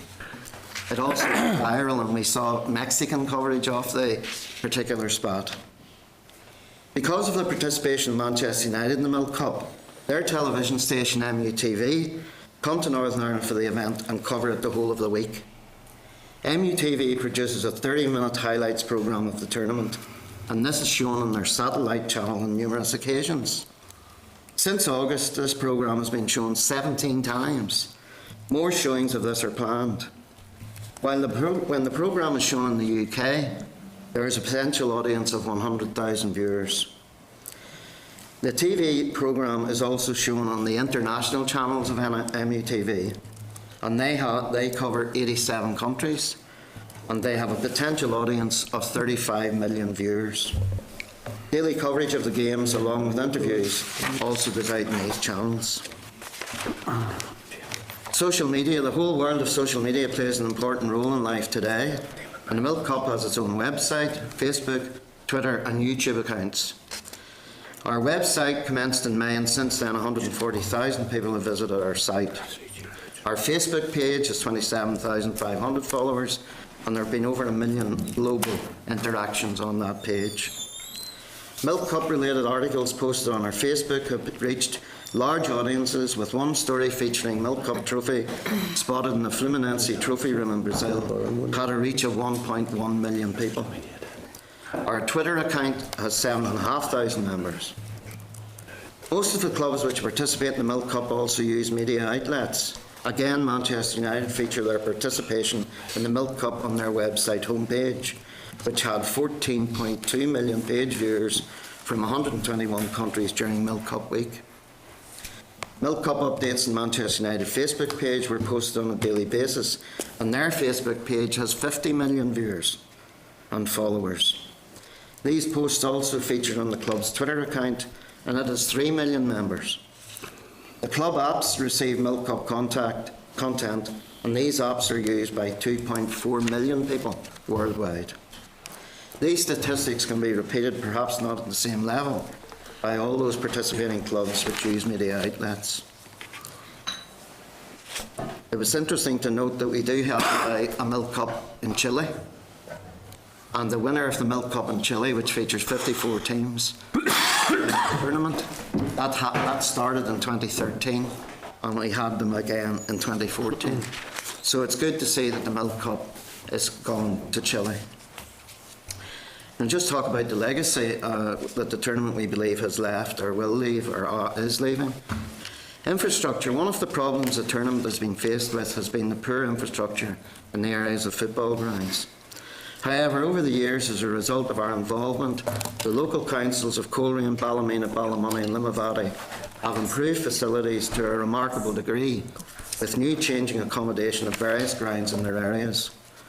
We have been immensely encouraged by the strong support from those councils, and we would like to place on record our appreciation of the support they have given. In the past 2 years, Derry City Council have also invited us to become involved with them, and their efforts on our behalf is also greatly appreciated. While the spur for improvement of facilities may have been the Milk Cup, our local players can now enjoy the benefit of the raising of those standards. Cross-community positives. Football is played in 209 countries worldwide, and the Milk Cup has endeavoured to have teams from as many of those countries participate, so that our players can experience playing against teams from other parts of the world with a different culture. On our own doorstep, Northern Ireland representation in 2 sections is based on our county structure, with all 6 counties having a committee made up from all sections of the community, drawing players from all sections of our community. Friendships built up as a result of a Milk Cup experience will last forever for these young players, and our community can only benefit from that. At the time of the University of Ulster report, the Minister of DCAL at that time stated that the Milk Cup is not just a major sporting or football event, it is a great spectacle in its own right, and equally significantly offers an invaluable opportunity for local and international culture exchange. This is a wonderful example of how to promote and deliver the shared and better future agenda in Northern Ireland, which sits at the heart of my priorities as Minister. Players. The county structure also provides all young players in every part of our province to trial for the county team. After these trials are completed, the best 36 young players from each county will experience playing at the elite level at their age group against the best opposition that we can attract to the tournament. Surely the development of young players to reach the highest level is one of the responsibilities of DCAL through Sport NI. It is by developing these young players using our system that Northern Ireland can improve their levels of performance at international level.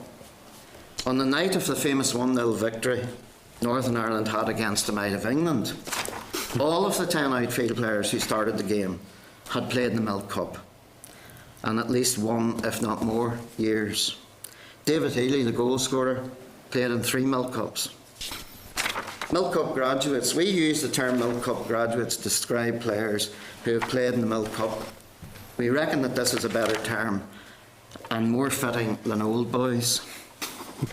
At this year's World Cup, there were 22 players playing who played at the Milk Cup, and one of the referees, Mark Geiger from the USA, was one of the better officials during the World Cup.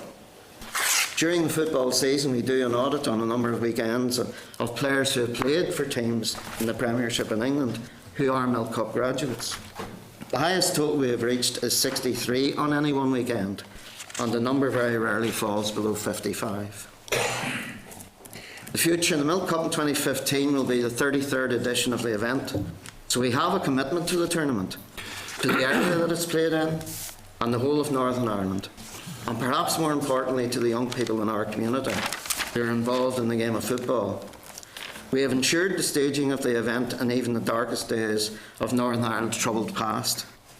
It is our intention to continue staging the tournament in the future, but that is of course dependent on the support received from many sponsors and funders. Football is a team game, and we need a strong team to continue the event with financial help from funders, private and public, and the goodwill of so many people who work tirelessly to provide something of quality for the young people of this small part of the world. As an organising committee, we have plans to increase the number of age groups. At present, we have 3 age groups, but we would hope in the near future to increase to 4.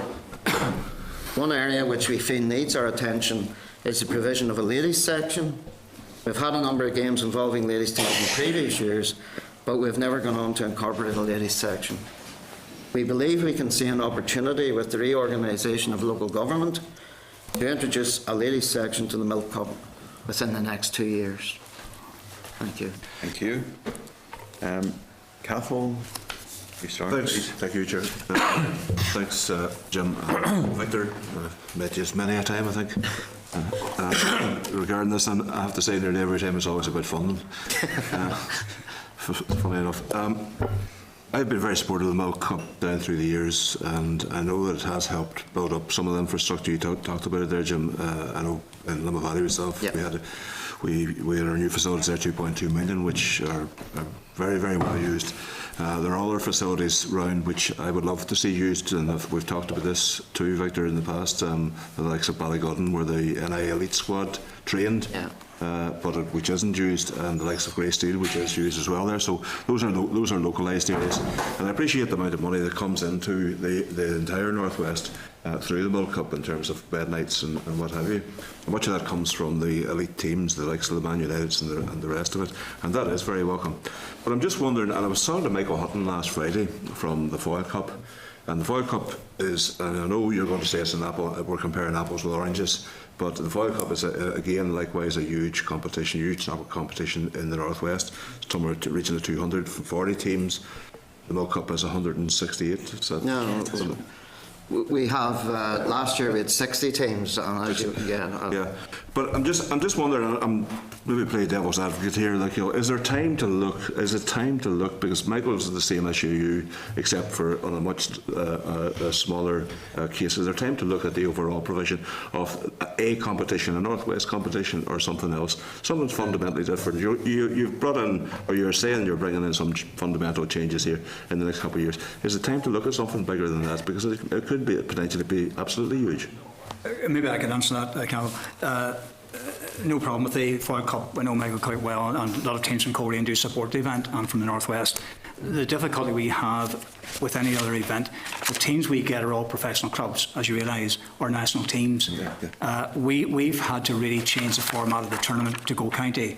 Now, the county annoyed a lot of people up in Coleraine and Ballymena and Portadown, different places, because those club sides played in the Milk Cup in the initial stages, the first 4 or 5 years. The Man Uniteds, Liverpools, Man Cities, Chelsea's, who all came to Milk Cup, were all about to pull out of the tournament simply because they have to play a like-for-like team. And the problem we had, and the Foyle Cup, which is different, a fantastic tournament for young people and particularly local north-south boys playing in it, that format doesn't suit us. We have to have professional clubs playing against professional clubs, or likewise teams from throughout the world, and not just Premiership clubs, but we bring teams from South America, from Europe. We've got to get the Bayern Munichs, the Dortmunds, the Corinthians. That's the sort of quality team we must get to keep the Man U's, the Liverpools and the Chelseas on board in the future. Whether, you know, I think in fairness to Michael, he does state he runs mainly for Irish kids, you know, for boys north and south. Most of the teams who come from the whole of Ireland. So you couldn't put that into a tournament. That's the problem. Now, whether people see some other, I mean, I'm delighted we're up in Derry City at the present time, in Derry City Council area. It's been a great move. We started off at Institute the previous year, as you're probably aware, and the council invited us to come into Brandywell last year, which I was privileged to be there and have a great reception and fantastic crowd. But again, you know, the format doesn't work. The two formats are completely different. One's what you term international in the, you know, up here, and the other is fantastic tournament, but not hitting the sort of that sort of club. I get that entirely, Victor, but I was just saying, is there a potential there at some point for some sort of 2-tier, 2-week system, something like that could work together in some sort of, you know... The Foyle Cup actually is the week before the Milk Cup. Yeah. So it is a 2-week tournament if you're talking about that area. That area has got a 2-week football input. I mean, just to confirm what Victor's saying, we never do go after numbers. Numbers is not the name of our game. Quality is the name of our game. Now, I'm not saying anything about the quality of the teams that go to the Foyle Cup, but they are two different animals. And we have accepted that they're two different animals. So if you're talking in terms of a 2-week tournament, it's already up there. The Foyle Cup is the week before the Milk Cup. So you do have 2 weeks. Now, with regard to the number of teams coming in from outside Ireland, I mean, I think this year there were 3 Scottish and 3 English teams that came to the Foyle Cup, and there were 214 Irish teams. So, I mean, in the Milk Cup, we do have 13 teams, i.e. 6 county teams in the 2 sections, and the Northern Ireland representation in the elite. So as Victor said, if we're going after different clubs, the clubs of Manchester United, Liverpool, Chelsea, they do not want to play against Irish teams. And the difficulty with that, and the reason for that, is that they do consider that Northern Ireland and Irish teams in general, and sometimes Scottish teams, do have a much more physical approach to football than they do. And that is why the Milk Cup is the way it is these days. So, in effect, as I've said before, there is a 2-week football tournament up in the Northwest. Foyle Cup 1 week, followed immediately the week after by the Milk Cup. Well, I hope I've sown some seeds for a thought there. Just to finish, Chair, if I may. Just in terms of quality, some of the facilities that are provided are the better facilities are council provided facilities, and some of the other facilities that are used are less than quality. Very much so. You would agree with that? Is there any move to address any of those issues? The one negative and embarrassing point Milk Cup has had this last 30 years is Korean showgrounds. And being a Korean supporter, you know, It has to, Victor. Okay, I would go regularly to see Korean games, and I'm quite happy sitting in the Korean showground as it is. But when you bring international visitors from across the world, it is so embarrassing. It's a ground that is actually, quite frankly, falling down. And I don't know what the future is. I came some years ago here to Stormont with a delegation from all the different departments, NITB, Sport NI, with the farmers that own the showgrounds in Coleraine Football Club. And we were hoping to try and progress a new ground at Coleraine at the Rugby Avenue. But it seems to be, with the recent meeting with the new chief exec at Coleraine, that seems to be going to the long finger again with the new council structures coming into place. No comments. Okay. It is embarrassing, Korean showgrounds, but I must say, as Jim said, the councils have really worked hard around the area, Limavady Valley, Korean, Ballymoney, to put in the council facilities. I think they're excellent. I mean, it's not just from a cup. The progression is that the youth teams, the club sides, junior teams, all use those facilities after the tournament's over. And what they've done is that is one very positive thing. But the Korean showgrounds is an absolute embarrassment, and the international television coverage we get that opening is showing Northern Ireland in its worst, probably. That's what I say, Chair. In fairness, the opening ceremony is held in the Korean showgrounds. How much thought have you given to widening it out to the likes of Greysteel, Ballygod, and elsewhere? Yeah. I think the one thing about, I must say, the only 2 grounds we do have at present with facilities for large crowds are Coleraine and Ballymena. With the terracing and the stands, those are the 2 grounds we only have that facility for. The other grounds, we've got to, obviously, when games are played in different locations, we've got to look exactly who's playing where, because put Man United or Liverpool into, let's say, Anderson Park, you've only got a level playing field, and crowds move building back 4 or 5 deep. You know, that doesn't work. We did it one year in Ballymoney. Man United played, I think, Rangers in the semi-final, and we closed the gate at Ballymoney Showgrounds. We actually closed the gate half an hour before the game. And people were sitting over the fence and over the wall. Kids couldn't see. So the reason that Coleraine needs to be something done locally is to, particularly the 2 grounds, Ballymena, very good condition. Ballymena owned by the council, and Ballymena. Coleraine is obviously owned by the farmers. Okay, thank you, Chair. Okay. David Hilditch, please. Thanks, Chair. And I don't have a lot of questions for the guys, because they do, wearing other hats, have met them on a number of occasions and discussed various aspects of it, particularly interest in promoting the ladies and girls football and whatnot and stuff.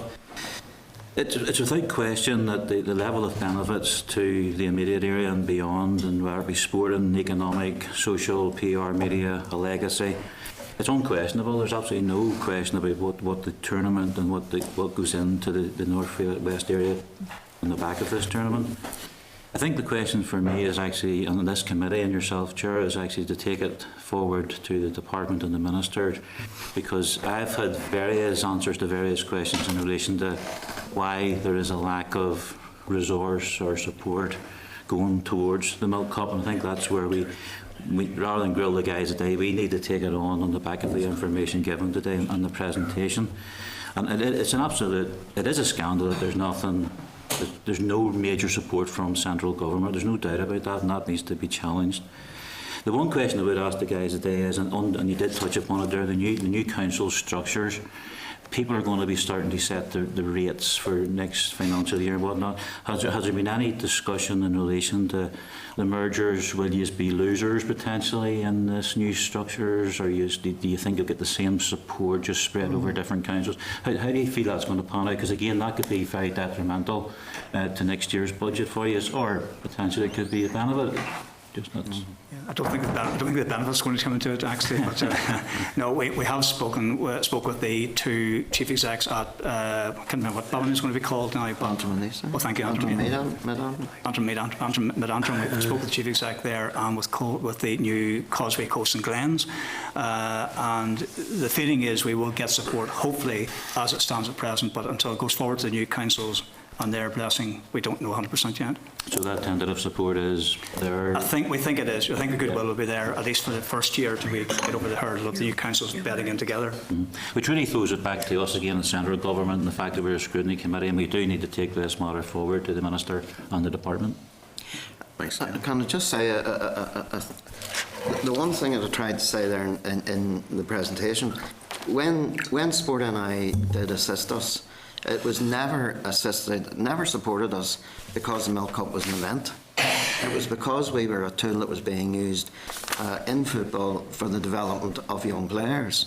Now, DECAL did introduce an events programme in 2013, but it took such a long time to be signed off that instead of it starting on the 1st of April, it didn't start until the 1st of August. Yeah. Now, the criteria for that events fund is excellent. There's no signal whether it's going to be repeated this year. We have certainly not been made aware of whether the International Fund is being run again this year. But the criteria for it last year would have fitted us much better than the funding from Tourist Board. Yeah. Thank you. William Humphrey. Thanks, Chair. Thanks very much, gentlemen, for your presentation today. And of course, the committee recently met them, Chair, for your appointment up in Limavady, and some of the issues that we're discussing now were being discussed there. And I have to say, from my party's point of view, in terms of the international brand that is the Milk Cup, and perhaps to reinforce that, how many countries were represented this year? This year we had 20 countries, yeah. But since the tournament started, there have been 65 countries that have been represented at the tournament. So the positive, in terms of marketing, the positive that is the Milk Cup has gone out to all of those countries, and you would be, I would think, mad to change the name or the format of the thing, given that it is a truly international competition in terms of teams coming, and international teams. And I attended the opening ceremony with Mr. Hilditch and Ms McElveen, who was our chair at the time. And despite the appalling weather, there was a great atmosphere at it. And I attended all of the Northern Ireland games except the Mexico games. That was unfortunate. But I have to say, what has to be remembered in this year, the competitions around, Northern Ireland won the elite competition, and I think under 12, was it? Yeah, under 13, yeah. So the two competitions, in terms of developing players, there is a clear example of what Jim was talking about. I have to say that on the issue of grounds, Mr. Hilditch and I raised the issue last week at this committee, and a letter has gone to the IFA about the sub-regional stadia. Yeah.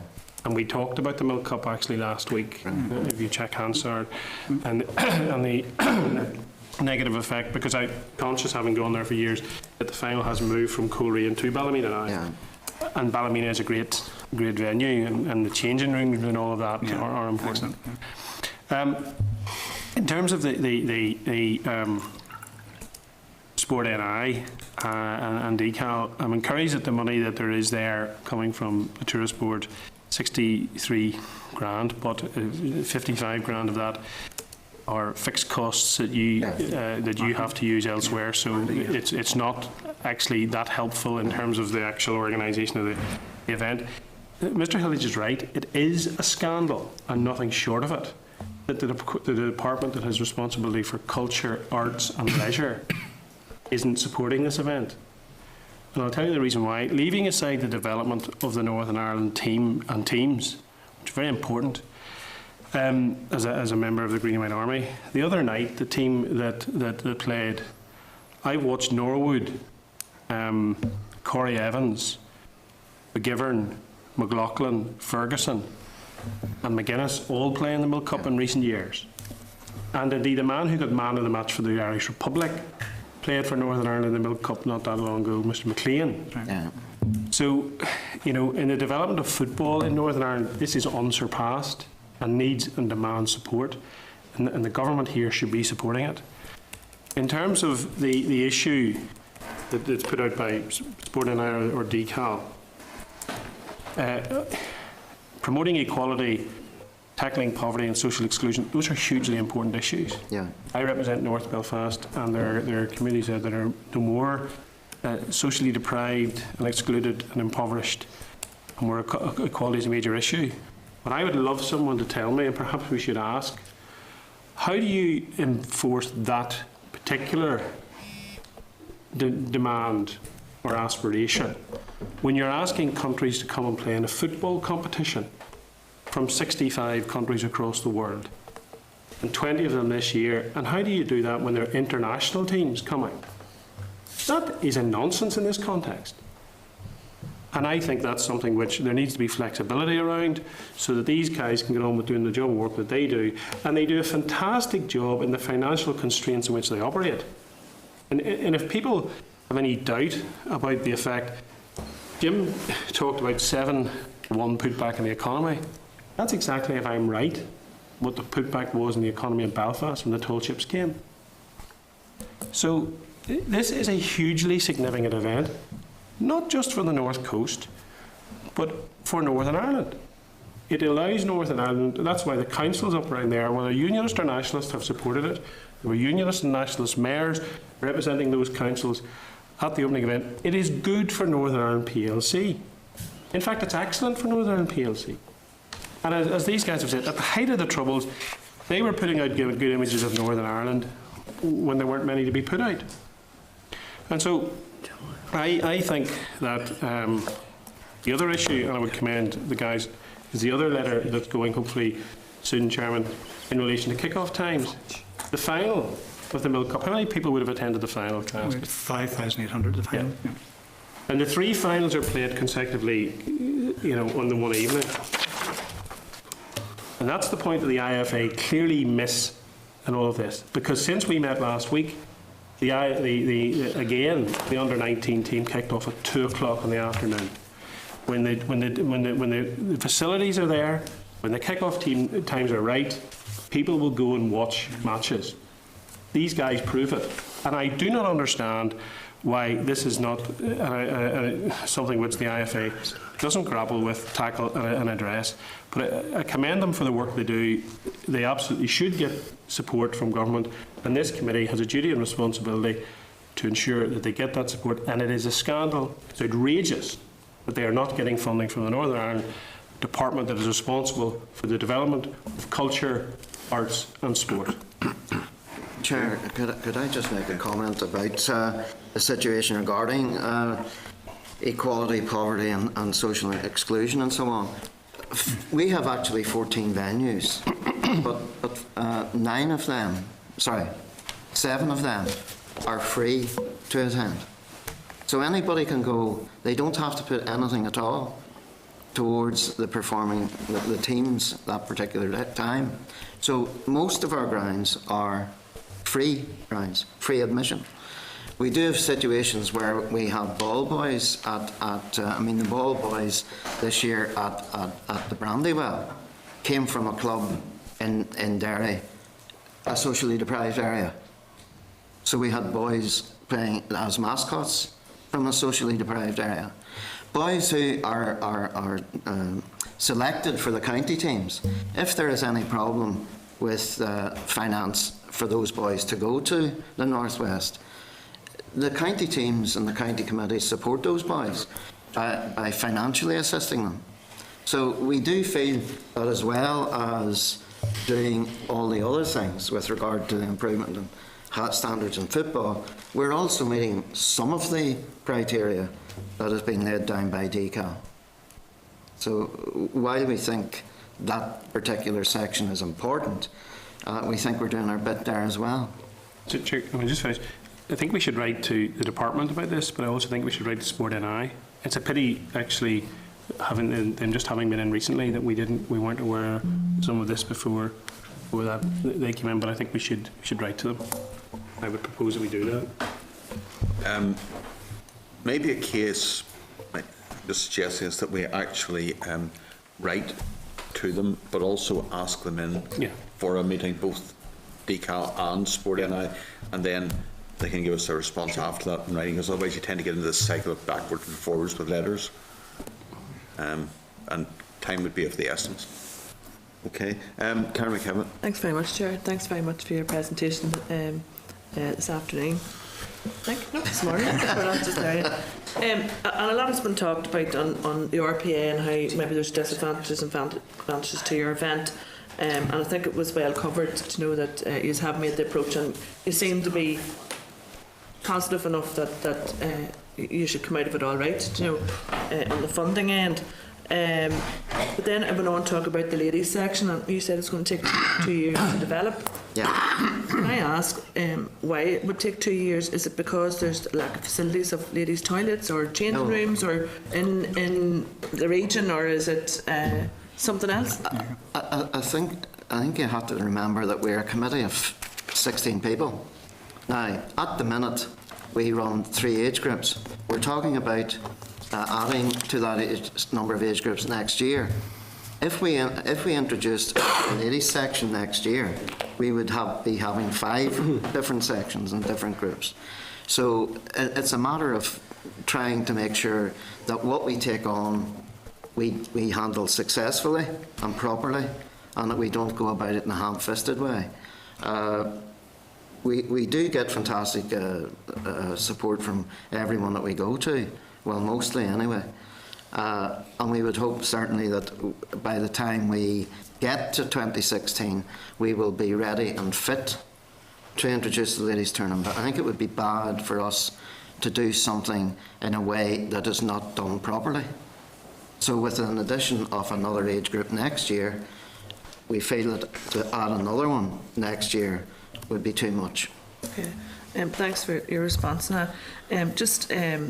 The NITB, your award for this year was for 63,000. We've got information that was an increase of 152%.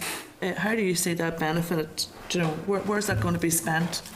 It's only got 25 before, and it's dumped to 63. Where are we going to see that? As I said, we weren't allowed to spend £63,000 on bringing a team to the tournament.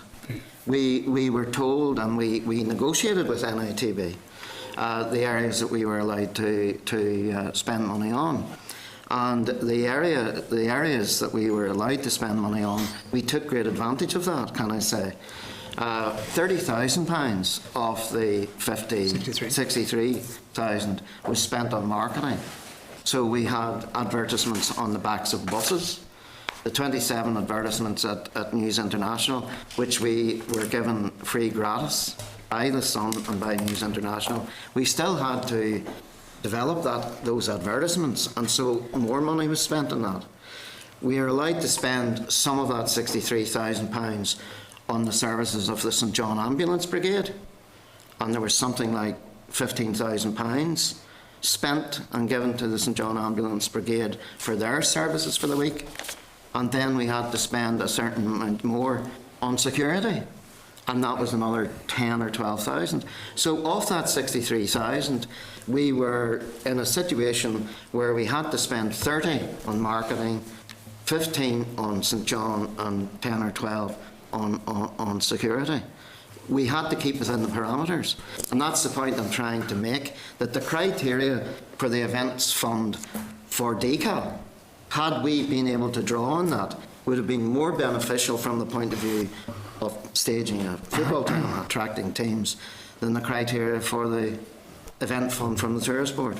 So if you hadn't got that money, where would you have provided the facilities of, you know, security and St John's? Where would you have got that money from? Yeah, we haven't got our books actually audited yet, but I think this year we may be in a situation, I'm hoping not, but we're in a situation of this side of £50,000 in the red. £30,000 in essence was good for advertising back at buses, very well used. We brought in 150, Jim didn't mention the figure, the Sun News International Ireland gave us £115,000 free advertising in both their, not just the Northern edition, but also the Southern edition of the Sun. That was the biggest, that was bigger than any money put into the Republic of Ireland for advertising, tourist advertising. The money we got in through the Sun was bigger than what they did for 3 months in ITV. So, in essence, as Jim is saying, well, £30,000 well used in advertising, one thing or another. We're already getting that money. It was really duplicating what we're already doing, getting free gratis. Where we got that money from, as Jim said, we try and keep our gates very low. Even the closed gates we do try and keep it £5, £6 a head, kids £3. We probably could increase that. People keep saying increase, but look at your gates. It's something in the future we may have to do. I'd be personally against it. We see people coming in and enjoying the fare of the tournament. But there are areas that we have to look at, and we are changing this year. Again, we haven't announced yet, with a major event taking place. As Catherine was asking about the tournament, we will be going to 2 weeks this year. It hasn't been announced yet, and I can't say terribly much more about it, but it's going to be quite a big change in the event. And I say, coming in here today, I had a phone call just on the way in from a club in England, which has given us 100% support on what we're doing. Jim and I have been across in England with a red team, not Man United by the way, but another red team, and talking to them. They've given us full support, and a phone call from the manager just on the way in here a minute ago, and they're getting on board with what we're going to do. But it's going to be a 2-week tournament next year, and I'm hoping that might bring in some more funding to the event as well. Okay. I am supportive of the Milk Cup. I did have a family member that played in the under-21 part, and they were beaten us in the finals, so they were. But you could see where talk and all through our family, the excitement. We didn't know much about the Milk Cup before, but when a family member was introduced to play professional football, got Wayne Rooney and David Beckham played in this, so it made it feel really important. And I'm sure you've sold that brand many times. In fact, you can see it this morning. Just on sponsorship. Have you ever asked the like of Wayne Rooney? And because as somebody who maybe not supportive of Man United or any other football team, but you also hear and see the lifestyle that they have and what they would earn per week, which we can only we'll never be able to spend it. Do you know what I mean? What they have surely gained from playing in the Milk Cup as user average. Have you ever asked that? It's not a flippant question. I'm quite serious. I know what you're saying. I know what you're coming from. What could do? I mean, it's not. Please don't tell me you've never approached them. I certainly don't think they would appreciate a call from us asking for money. Can I do? Why would that be? Well, I don't think it's our business to ask. I don't think that's our business to ask people to spend their personal money to give to the Milk Cup. Those guys, I have no doubt that Wayne Rooney does fantastic charity work. Yeah. I have no doubt that most players do fantastic charity work. And I don't think that us going to any of the graduates that we have is the best thing to do. Now, can I just say, talking about charity and so on and support that these players, I mean, the players, they get far too much money. Far too much money. There's far too much money in a game of football these days. And that is all down to the amount of money that you and I, or maybe not you and I, those people who give to Sky to get coverage, give Sky so much money that they then go and buy the rights. And that's why the players have got so much money. Can I say that one of the teams this year came from Sierra Leone, and it was the Craig Bellamy Foundation. Now, Craig Bellamy is a graduate from the Milk Cup. I think he played in 2 Milk Cups. Craig Bellamy is perhaps not the most popular of guys, was never the most popular of guys in the football field. He was a guy that you would have preferred to kick up in the air and play football against. But Craig Bellamy was so moved by a visit he had in Sierra Leone, he decided to set up a foundation. And that foundation in Sierra Leone uses the game of football for that foundation work. Now, Craig Bellamy Foundation brought 1 team to the Milk Cup this year. So he is one, but that's just indicative of one of the players who put so much back in. And we would honestly prefer for Craig Bellamy to do that sort of work. Wayne Rooney to work with kids in the hospital in Liverpool where his sister-in-law died a number of years ago. We would prefer Wayne Rooney and Craig Bellamy to do that than to try and give them Milk Cup money. I was trying to come across as, you know, in the context of the sport and the love of the game. You know what I mean? I mean, we've had a fantastic example in Northern Ireland within the past couple of weeks, where Rory McIlroy opened the children's centre outside Newcastle. We've been down in the centre outside Newcastle because our County Down Milk Cup committee support that set up down there as well. So those young people are giving back to their sports and so on. And I really don't think, I would prefer them to do that than to give us the money. I think we should go away and try and find money somewhere else. Okay, thank you for your answer. Thank you. Okay. Thanks. Gordon? Thanks, Chair. Thanks very much, gentlemen. You're most welcome. And apologies I missed the start of your presentation. I think, first of all, we'd all be very supportive and congratulate the organisers and sponsors of the Milk Cup who have been very strong over the years. And you'd be most welcome to move it to places like North Down, and I'm sure it could be accommodated around Bangor and Ards. But when we listen to all those other complainers over there in the Northwest, I don't really appreciate it. The funding issue then, the Tourist Board bit, I understand, they will honour their letters of offer, so you're fine that way. It's obviously quite a major tourism event, and I'm on the ETI committee as well, and they talk a lot about event tourism. Do you feel that this event is properly recognised as an event within the tourism calendar? I'll take that. I have another bone of contention, that is with botany events. And have the experience of the Irish Open up in Portrush, which is a fantastic, great event. But our executive or ministers wrote cheques for £1.5 million, £2 million. I'm not sure what, proper, looking at the presentations regards what it was costing to run this event. What really gets me terribly is the only event that made profit that particular year, the Irish Open, was Irish Open. The Open went to Portugal, went to a couple of other European countries, made no profit. But they made £800,000 profit in Portrush, and we wrote a cheque for £1.5 million. Now, we couldn't get away with that for £2 if we were looking for money. I mean, it's not just a matter of getting the 63k from the NATB. Jim and the other Jim has to get that money. Believe you me, it takes months and months and months and visits and emails to get that 63k.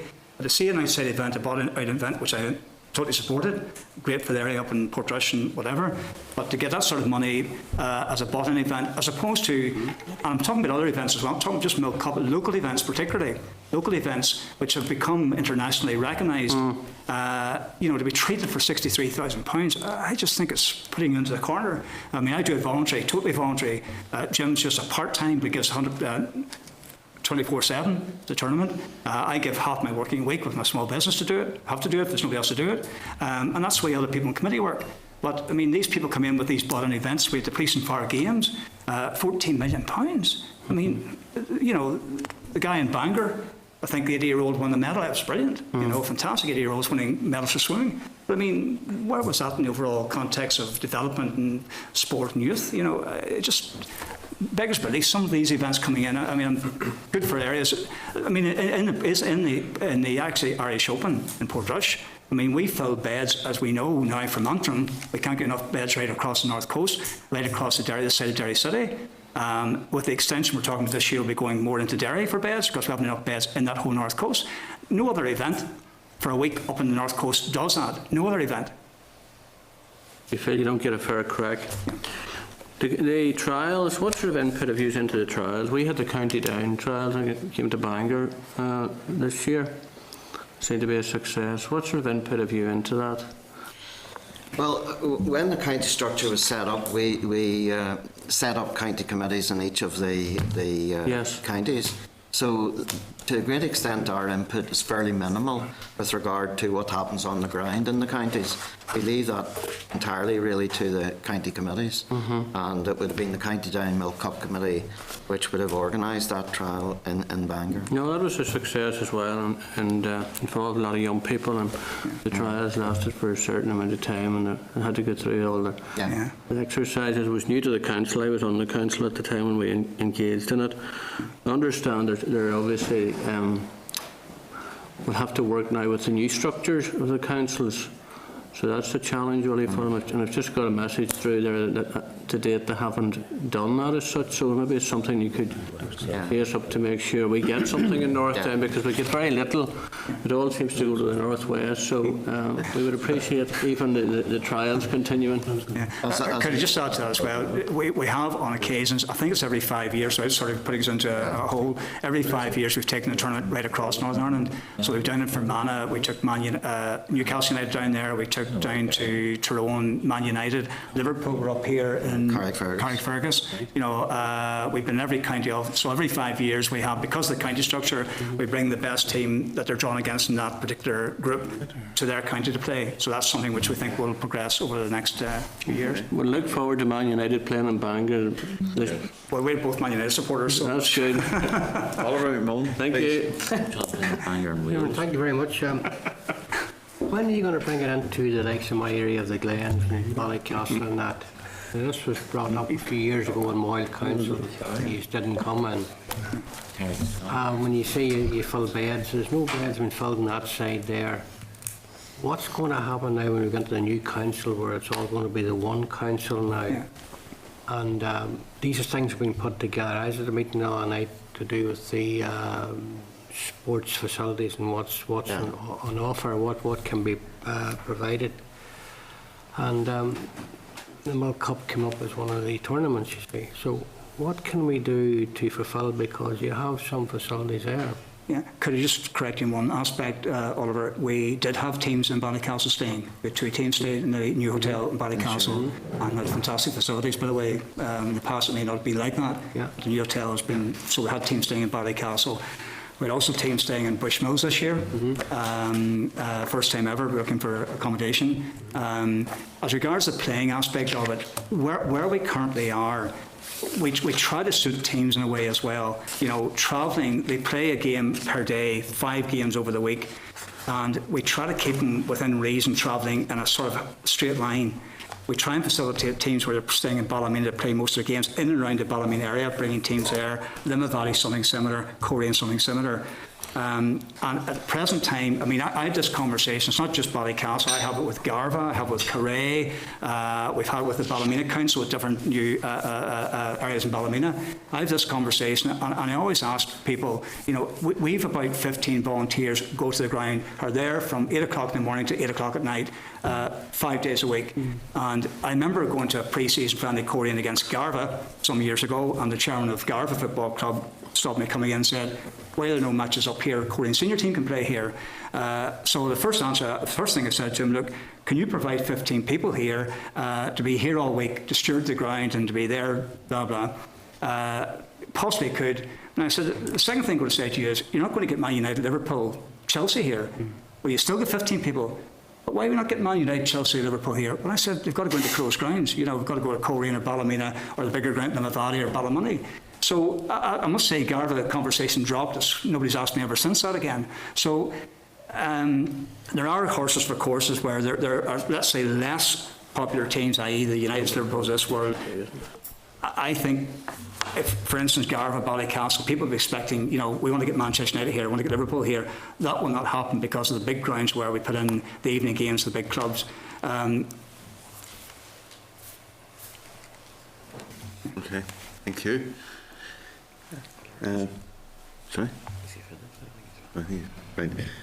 Next question is Rosie McCorley.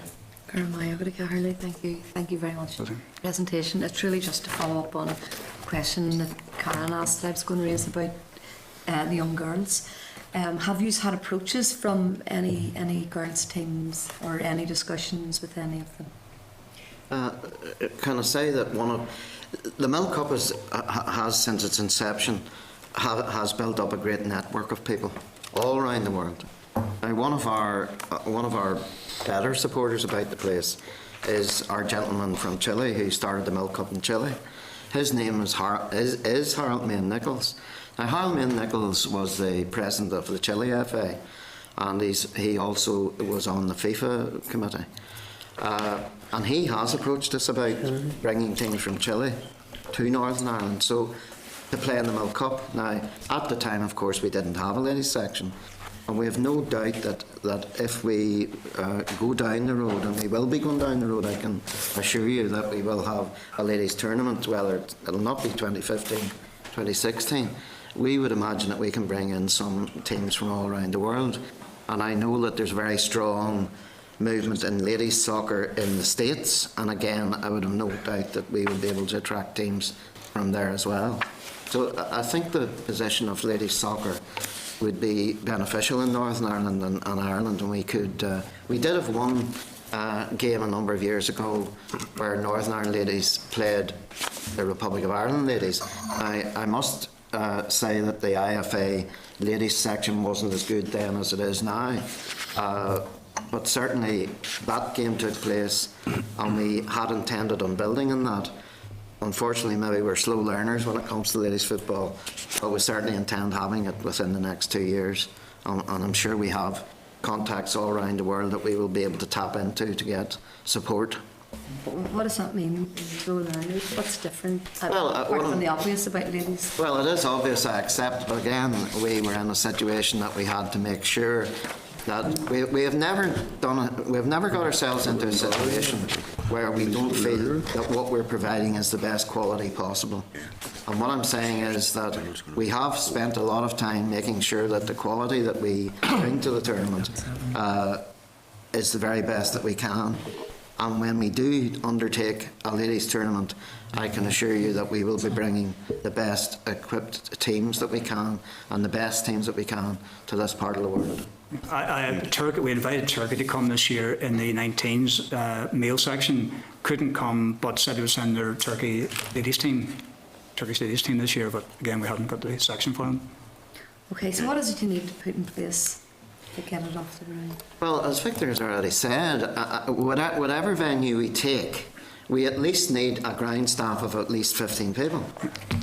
We need finance. Finance is a major thing. You know, it's major. You don't snap your fingers and it just I mean, happens. if we get a national team comes to the tournament, the minimum, I mean, over the years we have average of 5 South American teams comes to the World Cup. They all pay their flights here, which are working out about, I think, an average about 25,000 sterling. Probably a little bit more than that, actually, but 25,000. That's unheard of in any other event, because a national team will get their fares paid for and their accommodation. The minimum we do when a team comes nationally is accommodation. Now, that could cost us probably anything between £12,000 and £15,000 per team. So if we're inviting national teams at ladies level, the minimum they'll be expecting will be accommodation, and we do not have the finance in place to do that either. So it's a lot of, as Jim said, looking at things. If we bring in this new event in 2015, this new strategy we have with the tournament, I'm hoping we'll bring in more money. And as I say, we're not a profit-making concern. Anything we get goes straight back into the tournament again. And if that is successful, this new venture, I'm hoping some of that outlay will be going back into the ladies section as well. Chair, to be fair as well, up until last year there was an international ladies tournament, Carrickfergus, and that met you a number of years ago, and you didn't actually want to do anything that impinged upon that. It actually stopped last last year was the last year of it. It didn't take place this year. That's part of the new council discussions as well with the guys in relation to that. So there's a bit of stuff going on that maybe, I know we don't want to talk about the whole thing, but there's things that have been happening in the past, and there was a tournament taking place, Man City. This year's English Premiership champions Liverpool played at Carrick. So there's been a lot going on the ladies' side of things, which maybe we should have a look at some stage as well. Well, I mean, all I want to say is this committee has heard quite damning research about the lack of female participation in sport, and if there's an issue about encouragement and making it easier for women, I mean, what you do not want to be doing is being seen to be excluding them or favouring boys over girls, and do we sense that the women are just left out here? So I would hope that your plans now will close that gap. So I mean, as Mr. Hilditch said, there was a ladies' football tournament in Carrickfergus, and we certainly have never done anything to try and impinge on other events. Now that as Carrickfergus is becoming part of the new council area, which is involved in Ballymena, that's the spur actually that we would hope to work very closely with the people who are involved in the Carrickfergus ladies tournament to become part and parcel of the Milk Cup ladies section. Well, I'm sure that's an excellent reason why DCAL will want to invest significantly in it, so it will be possible to expand it to include a ladies section. Yeah. No doubt about that at all. William Humphrey?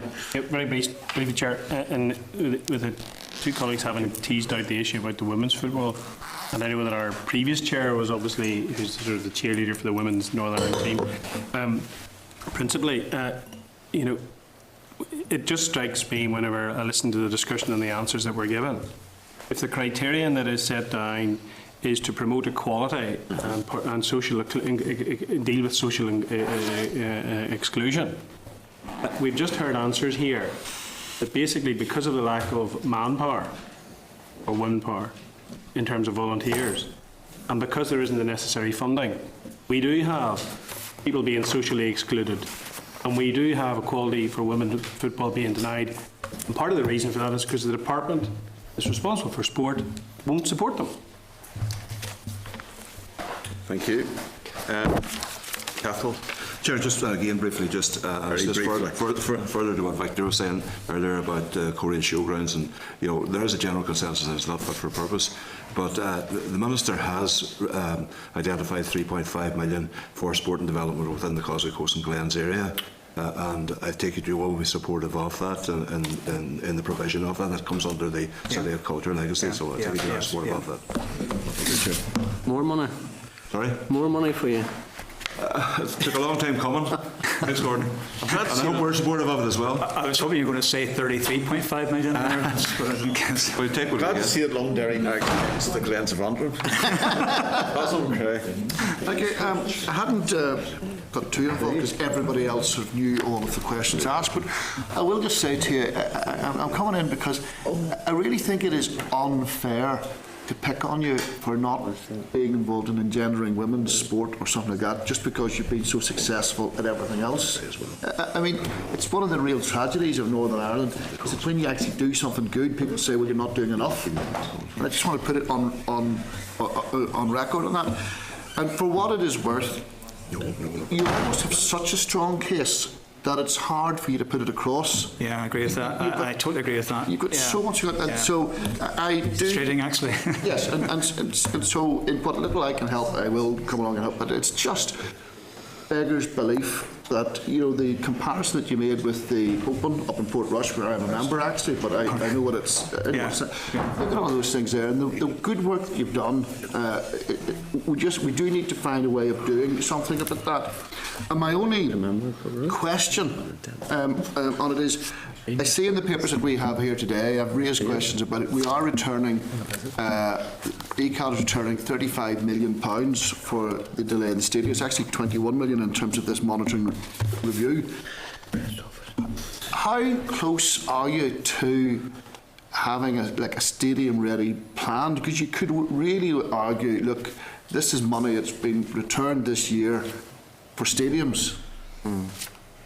And just, you know... I hope you're going to propose that, and if somebody seconds and they vote. Well, I just think it is an obvious... has there been... How far away are you from having any form of business case that says, here's what Coleraine needs you know, to get... The business case has been done, and the plans have been drawn up, and the first stage of the plan has been implemented, where they built for the ladies hockey team, thankfully in Coleraine, which we're having to go to places like Limavady, to the all-weather pitch, to I think up to Ballymoney. They now got a home and all hockey pitch in Coleraine, and they've a 3G pitch. So the first stage of the stadia programme at Rugby Avenue has been started. It's quite a major I think it's around... And the rest of the money's sitting there ready too. Yeah. But the plans are all there, and every consultants, they've got consultants involved in the whole project. So it is really at a stage where, unfortunately, we should have pushed this many years ago. What happened to Coleraine with the football club and the showgrounds? The council, because of the 3 finals, brought in temporary buildings, i.e. prefabs, with showers. The famous incident with Barcelona against Chelsea final many years ago, where Barcelona had played on the previous evening at Coleraine Showgrounds a one-off game, a group game, but it came to the 3 finals. They were put into what we call the temporary accommodation, refused to go. This was all live on TV, refused to go, and we had a major problem with that particular situation. Now, we got it resolved eventually, but that gave us the sort of green button to push out of Coleraine. That just was enough of the problems at Coleraine. It is a major problem, Coleraine, but we do need, any other event now, part of the world like the Milk Cup, regardless of who's involved, doesn't matter who's involved in it. Any other event would be throwing millions of pounds into the infrastructure to welcome people from all over the world, TV cameras, media from all over the world, and we have Coleraine Showgrounds, which is actually part of it being closed down to present time to speak. Part of Absolutely. So I'll get all of that now. But just tell me, who have you put your business case to? You prepared it? Which department are you putting it into? It's actually sitting with Coleraine Council at present time, or with New Causeway Glens. Castle probably knows. Yeah, absolutely. That's it. Chair, just in the case of that, could we possibly, as a committee, particularly you're going to suggest, Basil, sorry, we actually write supporting that, because I think that is critical to the development of sporting facilities within the Causeway Coast area, and critical to the development of the Milk Cup as well.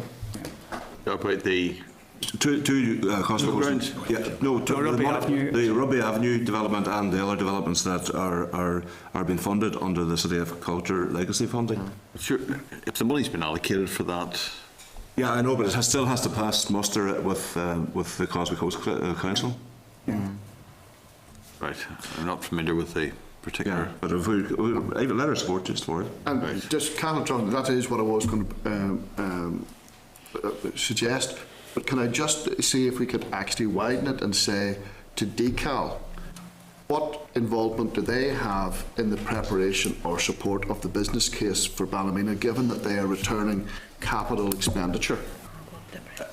That's we'll come to in due course to. I think from what you're saying, it's on the agenda later on about the sub-regional stadium money. It is, yes. Yeah. Well, my 2 colleagues have actually raised at the last meeting about the sub-regional expenditure that's been dealt with. All I'm saying is that I would like to know from the department, because it's only our department that we can talk to, are they appraised of the business case that the Milk Cup have put forward? So just ask, they should have seen the business case and they should be taking it forward. Through Coleraine Council, yeah. I know you don't have it, right? You're not making any bids? No, it's the Coleraine Council. Let's be very clear about what we're doing here. We're dealing here with the Milk Cup. We will deal with the issue of stadium provision and all of the complexities around that.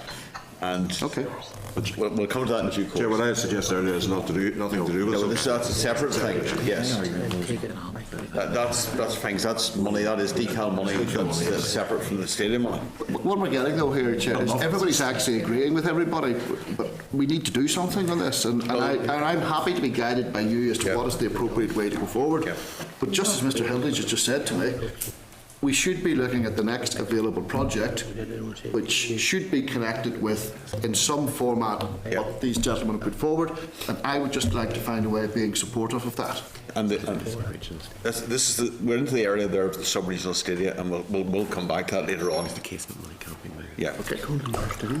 Okay. And the point about that Cathal has there, that's fine. That's just true. About all the facilities that yes. is to.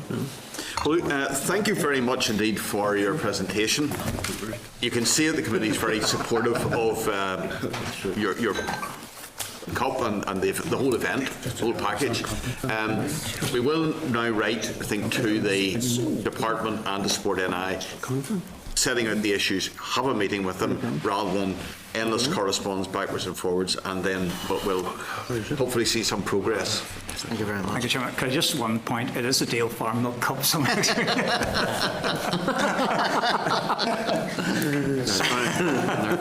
The sponsor looking over her shoulder. Move on. The same thing. Put the back of your shoulder. Wasted. Thank you. Right. Thank you very much. Thank you, Chairman.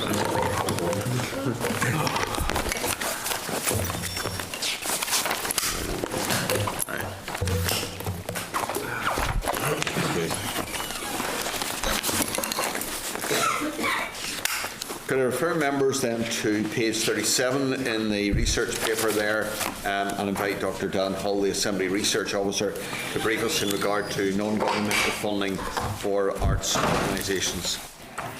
Thank you. Thank you, Chair. Good afternoon, members. What this paper seeks to do is just to provide some information on the range of funders for the arts for which organisations here in Northern Ireland will be eligible to apply. And I've focused particularly on charitable trusts and donations. Now, as members may appreciate, this is quite a slippery subject to get a very precise figure on as to the number of trusts that may be available. So what we did was we looked at 3 specific sources. Grant Tracker, first of all, is a local funding tool provided by NICVA. So under the category of arts, culture and heritage, it lists 342 individual funds, although some of these are public sector sources like local councils and so on. We also looked at Grant Finder, which is a wider UK-based source of funding information. That provides details of 7,000 different sources, but under heritage and the arts, 143 grants are present. Looking at another one, the Directory of Grant-Making Trusts, this provides details of individual grants, grant givers as opposed to the grants themselves. So on, I think it's page 38 of your pack, you'll be able to see the table there, which gives a breakdown of the different kinds of arts funders that are available. There are in total about 340 of those. So it's difficult to get a precise figure, but there are between, I think it's fair to say, between 300 and 400 different sources available to arts bodies at any one particular time. Rather than listing all of these in the paper, what we've done in Annex 1 is just to pick out about 15% of those to give you an impression as to the range of different specifications, the different deadlines they might have, the different kinds of application processes. So there are 47 examples there that you can browse through. And just looking at these, there are a number of general conclusions which I think we can make of them. So first of all, many funding organisations state explicitly that they won't fund statutory services. Some of them have a very broad remit, like Garfield Weston, like the Esme Fairbairn Trust, a number of others have an incredibly broad remit. Others, like the Wellcome Trust Arts Grants, are much more specific. So the Wellcome Trust, for example, provides funding to arts individuals or organisations to promote biochemistry through the medium of the arts. So that's really quite specific. And many such bodies have a very clear ethos and intention which successful applicants must convey or they must adhere to through their own work. Often the timescales for funding periods can be short. So the Esme Fairbairn, for example, would be quite rare in generally offering 3-year grants. Most grants are offered just over a 1-year period, and repeat applications, it often says, for the same project can't necessarily be made. Now, the amounts can clearly vary a great deal. So the Paul Hamlin Foundation, for example, made 26 grants last year, totalling £3.2 million. So that's an average of about £120,000. And this contrasts with, for example, the Manifold Charitable Trust, which generally offers funds of between £1,000 and £5,000. Or another example, the Skinner's Company offers grants of up to £1,000, so really quite small and for very specific tasks. But going through that full list of 47 examples we've put there in the annex, the average amount offered is about £17,700.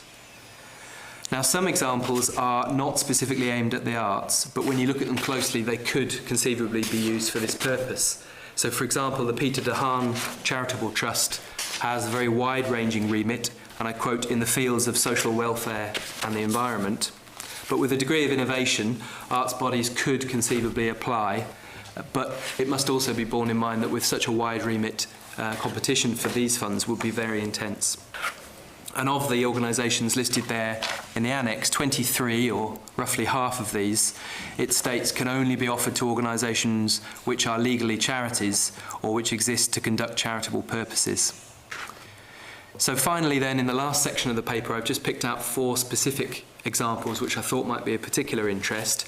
I'll just briefly cover 2 of those, and mainly because these 2 bodies have offered grants to Northern Ireland-based bodies in the past. So first of all then, the Esme Fairbairn Foundation. Well, this is a very large fund. So in 2013 it provided 11.8 million to the arts specifically. So 36% of its annual grants each year go on the arts. Now, it has a very broad remit of, and I quote, addressing the needs of people in society who suffer the effects of institutional injustice or those who have not enjoyed the kinds of opportunities in life that many of us take for granted. So you can see there it's a very, very broad remit indeed. Under the arts specifically, all they really do is to provide some examples of the kinds of things that they've funded in the past. So, for example, projects which sustain the viability of the arts going forward, what it calls new and more sustainable business models, or art projects which look to reach hard-to-reach groups. It's very flexible, so the Esme Fairbairn will often cover things like project costs, but also staff salaries, overheads and other core costs, which is relatively rare for trusts and foundations to do. They tend to be much more project-focused. So to give you a Northern Ireland example, Arcs Ecta in 2009 received a grant of just under £60,000 over a 3-year period, and that was specifically to cover the salary and the costs of an administrator. Now, since 2008, the Esme Fairbairn Foundation has made grants to 66 projects in Northern Ireland with a total grant value of £5.5 million. That's much wider than the arts, that's all categories. In 2013, we received £3 million, and that compares to just £2 million in Wales. So you can see that we're using that fund relatively well. 20 of these grants were made for projects or schemes related to the arts. Now, the foundation says that it receives about 3,000 applications per year overall and gives out just 350 grants, so you've got a 1 in 9 application success rate there. So moving then to the last example, and we've put in some which are international in focus as well, just to provide a contrast. So this last example is the Kreska Foundation, which is a private philanthropic foundation based in Michigan, USA. And it seeks to improve, and I quote, to improve the quality of life for future generations through 7 different programs. One of these is specifically arts and culture. In 2009, they granted $850,000 to the Lyric Theatre rebuild, and in 2005, $1.4 million to the new Queen's University Library. So they're just some specific examples then. So in conclusion, Chair, while there are over 300 individual grants available, many have strict criteria which run over, as I said, quite short timescales, and which often will explicitly not fund what are perceived to be statutory services. However, in the paper there, what we've tried to do is to provide some examples which might be of interest, particularly as some of these have funded Northern Ireland-based groups in the past. Thank you, Chair. I'll be happy to try and answer any questions if there are any. Well, the committee had asked for the report there because I always see an interest in the opportunity to derive money for arts organisations in this way, and so they're not entirely reliant on public funding. That's been helpful. Are there any particular questions, or are we happy to note that I think that we note it and express our appreciation for the information there, which will be, I'm sure, widely disseminated. Just ask a quick question, please. Oh, yeah, okay. Very, very quick. It seems to be mainly UK orientated with some international. Did you have a look at the Dublin-based funders? Not specifically. I mean, some UK-based organisations will offer funds to both UK and Ireland.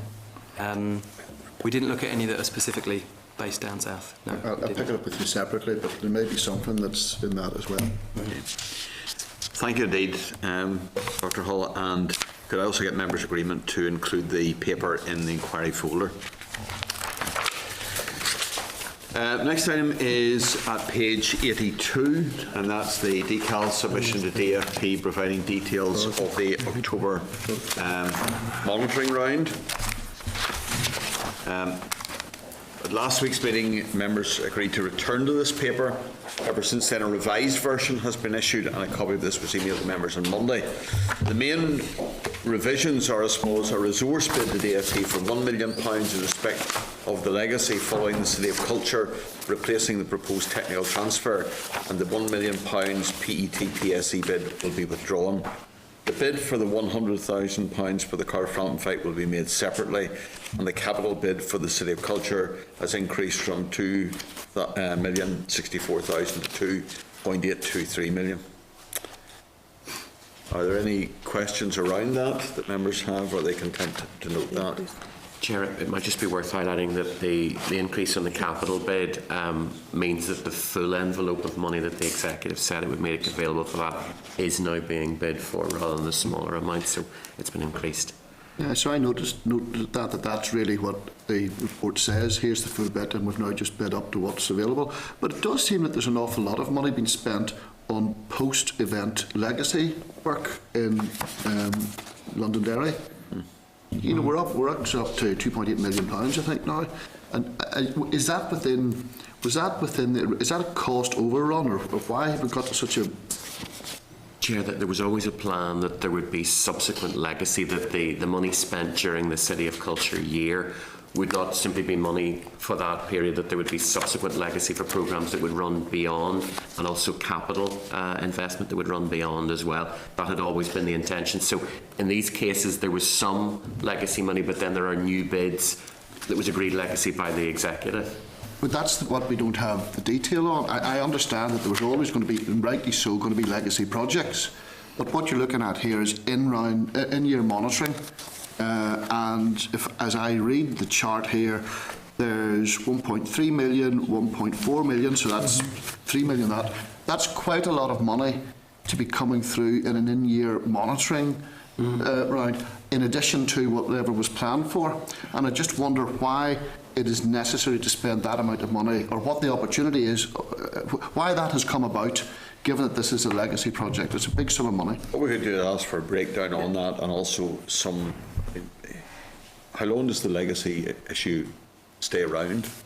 When we go into the next CSR, will it still be legacy? Yeah. Or does it continue indefinitely, or does it only last? As I understood, legacy was like there would be buildings or something, or something that you'd build it for use, and then you'd keep it on going. So we'll take your suggestion, but it would be good to see what the detail actually is about why we were having an extra £3 million. It also, I suppose, raises questions in my mind anyway around, no disrespect to folks from the North Coast and the Glens, but it is a long way from Londonderry. I was always quite clear in my mind, yes, this will extend out to new buildings in Limavady and all those places up in the northwest, but somebody could come along now from Magherafelt and say they're probably. I probably don't know. You could be right, Chair, that people could be just stretching this to take advantage of funds. Chair, I don't think that is the case. In fairness, I think the legacy issue has been stretched, yes, but it has been stretched to Strabane, to Limavady, to Coleraine. Right, that's where it is. In fact, the fact that Coleraine is now the hub of the new Cosby Coast and Glens Council is that the reason why it's? I think that's why maybe you're Glens. Yes. Right. Okay. Geography's a bit lost. It does a bit. The point would still be right. You must visit someday. The point would still be correct, though, that if it is the City of Culture legacy, yes, and it has now been stretched, it may well be rightly stretched. That's who's to know. But I think we should just see some clarity around it. Yes. Get some detail and clarity around this. Chair, the other thing I think would be useful just to see the actual spend on the project itself. 24 million was talked about some time ago. I'd like to see where we are. For the year of culture? Yeah, for that year of culture. Yeah. And obviously the legacy. Useful to get we hold a lot of that anyway, as the committee has scrutinised as we've gone along, but what we can do is ask for a whole project envelope spend. Okay. It does seem strange, though, that there wasn't, whatever it was, £20,000 for a piece of work that was raised earlier by a particular group, and seems to be millions.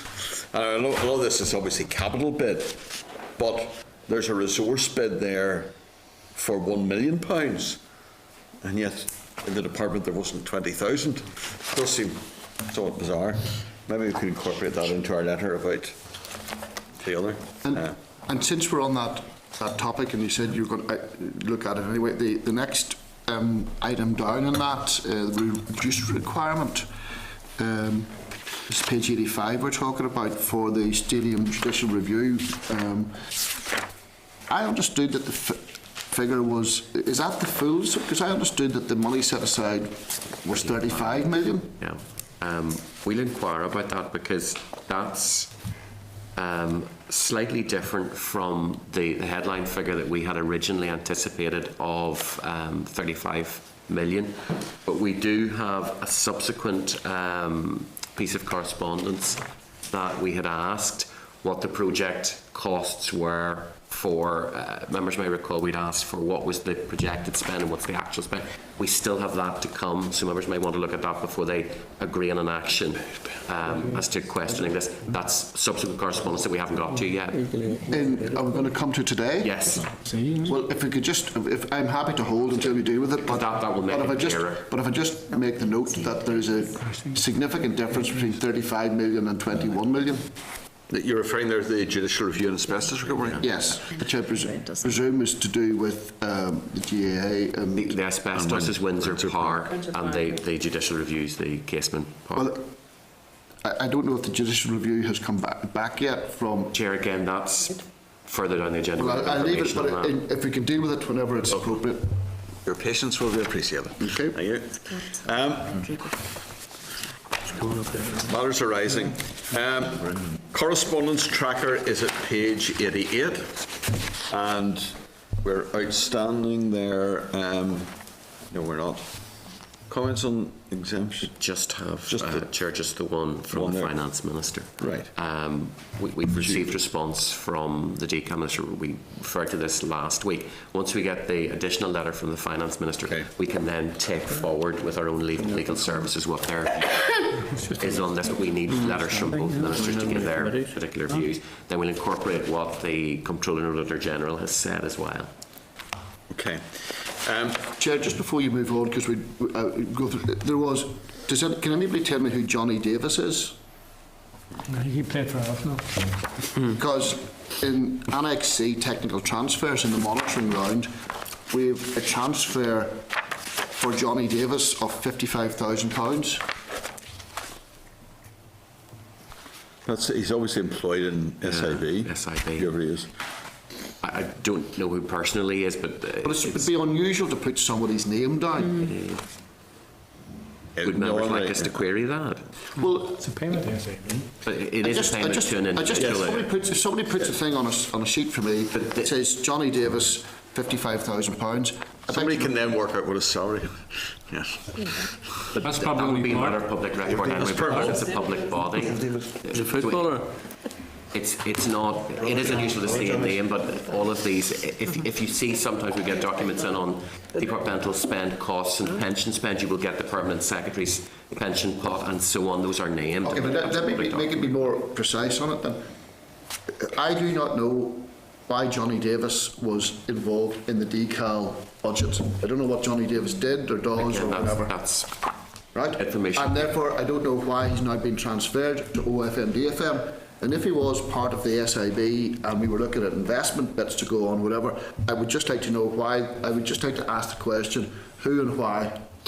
Chair, that's again later in the pack. We do come to this in correspondence we've already asked for from the Minister. It's just coming now. More patience. I shall keep more patience required. Brings us then to the correspondence tracker we have. Members, first item of correspondence, page 89 from Decal, answering a series of queries. Are there any... we're going to ask about that. Number 6 on that, something called the Ulster Scots Language and Culture Development Initiative Advisory Group, met on the 3rd of September 2014. I think we're going to try and get some information as to who they are and what they do. We've got clarification about the midnight soccer. The midnight football will be provided in a whole range of places as detailed, but it is the North Belfast Play Forum which is overseeing it or coordinating it. Sure. Any other questions? Yes? Sure, just on the midnight soccer, I welcome the clarification on it and the spend of $250,000 over a 2-year period at these 10 locations. And there are many others who provided it a much lesser sum, I have to say, throughout Northern Ireland. But some queries are raised during the week in relation to the Belfast side of things.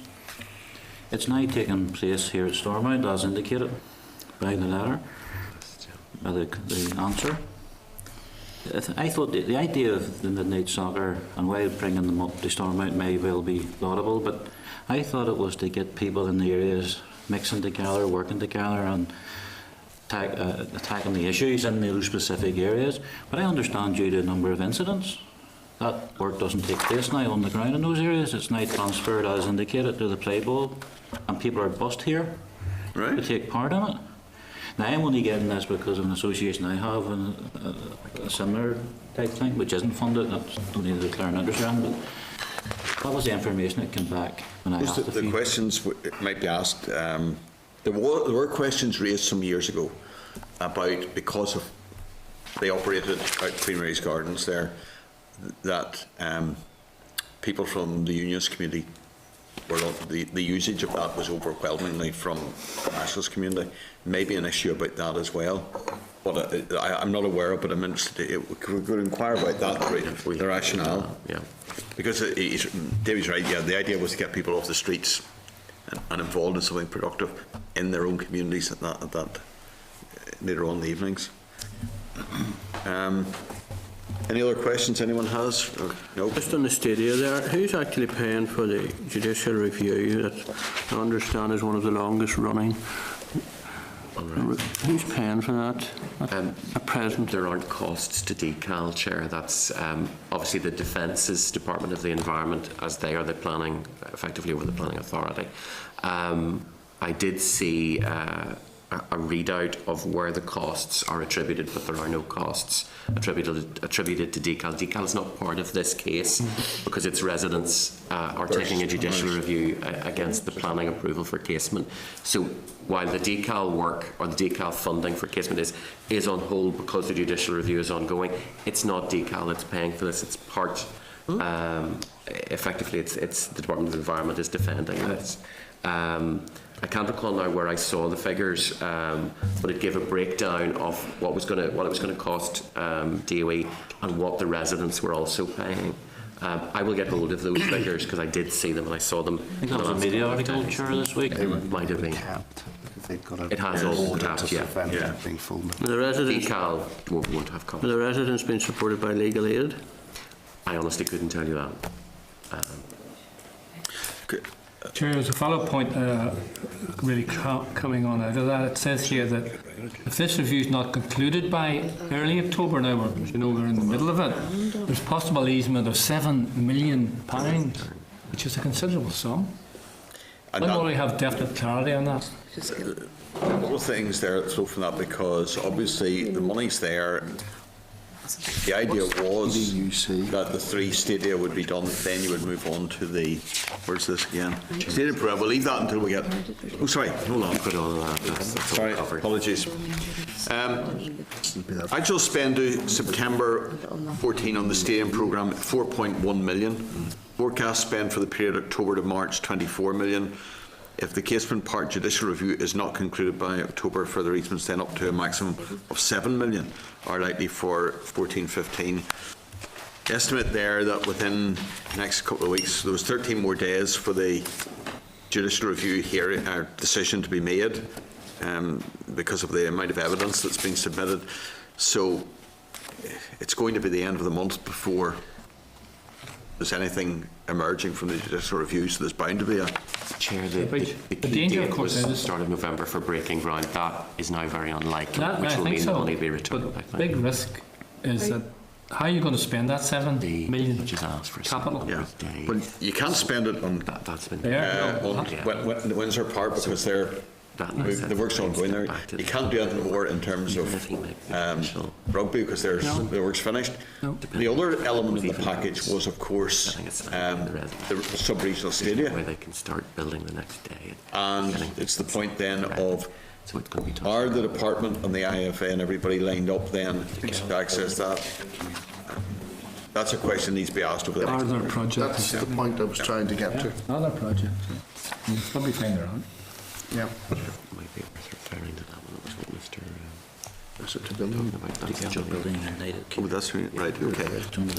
But we've now discovered the person named that was mentioned earlier on is a 6-month secondee to the sports branch. He was employed to design and deliver Together Building a United Community programme. Programme is at the design stage, will be piloted in January 2015. That's the explanation of that. Can I just check, that was 6 months payment then? For 55,000? How much of it was programme, something like that, or cost, or we don't know. What is this Together Building, what is it? TBUC. TBUC. It's an overarching strategy across the executive. DCAL can bid for funding under that as a banner. They've done that with sport. You can do it with the arts, culture, and so on. It's effectively, I guess, it's an executive banner project. Right, so it's just an accountancy thing, then the DCAL are allowed to bid for it, but the funding should actually be from OFM-DFM. That's because why SIB's in OFM. SIB's OFM-DFM, so that's where the secondment came from. Therefore, the money goes to OFM to pay for him to be used by DCAL. Okay. Have we had any input into this sport element of TBUC? Because that's a design stage. Yes. Once there's a design proposal complete, obviously the committee will be getting information on that. The pilot is due to go forward next year, but the design stage, as far as I understand, is still being worked on with the desire of putting a pilot out in January. So we would anticipate getting word on that design for the pilot before the pilot is just that at this stage the thing will be shaped in a particular way. But it's still been useful now to get some big sense of where, at least some understanding of what's being envisaged to use sport in terms of TBUC. So that, and it also would be useful just to, if anybody's interested, get an email round.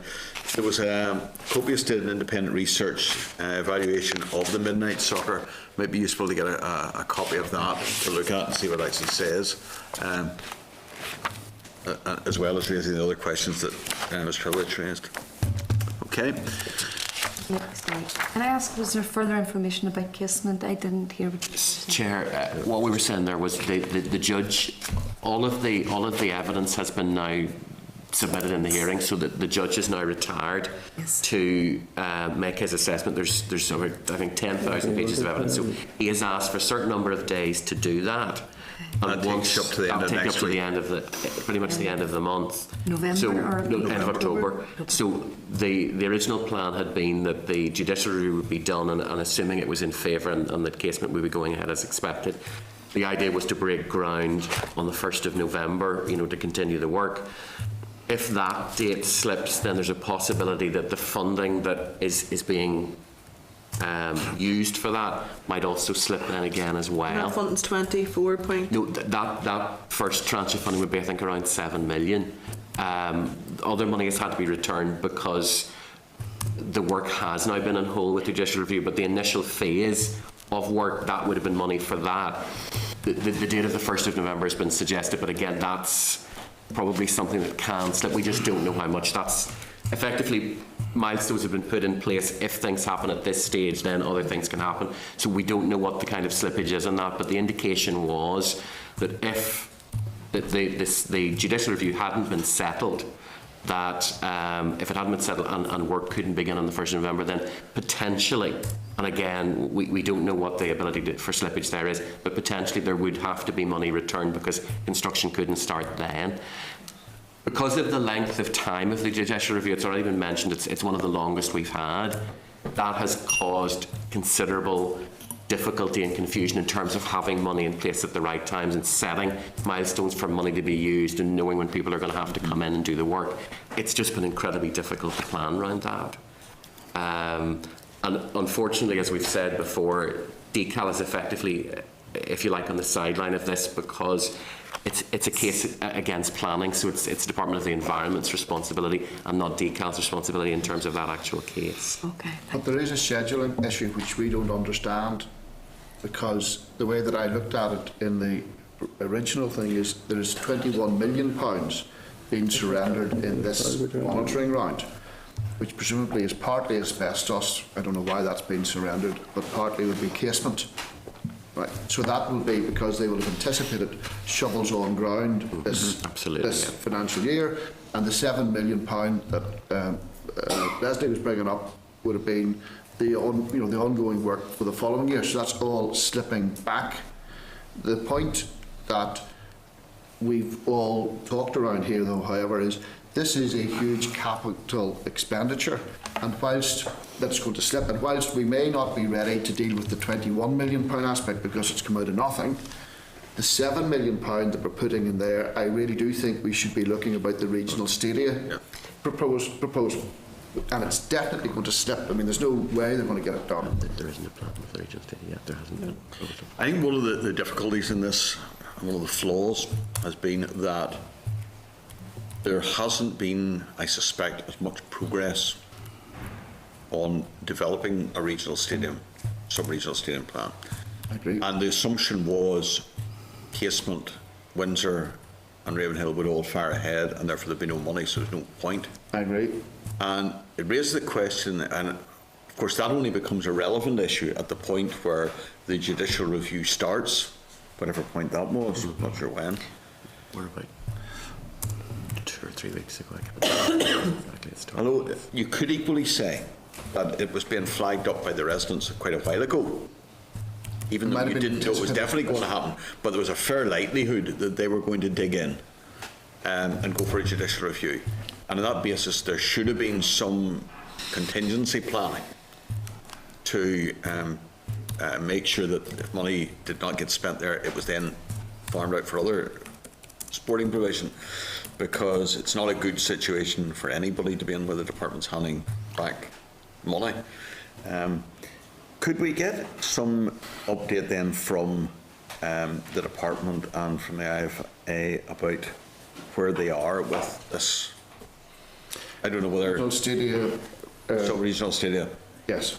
Strategy. Mr. Chair, I think though, I mean, just so that Basil's not confused by it, the 7 million actually will be this year. Yeah.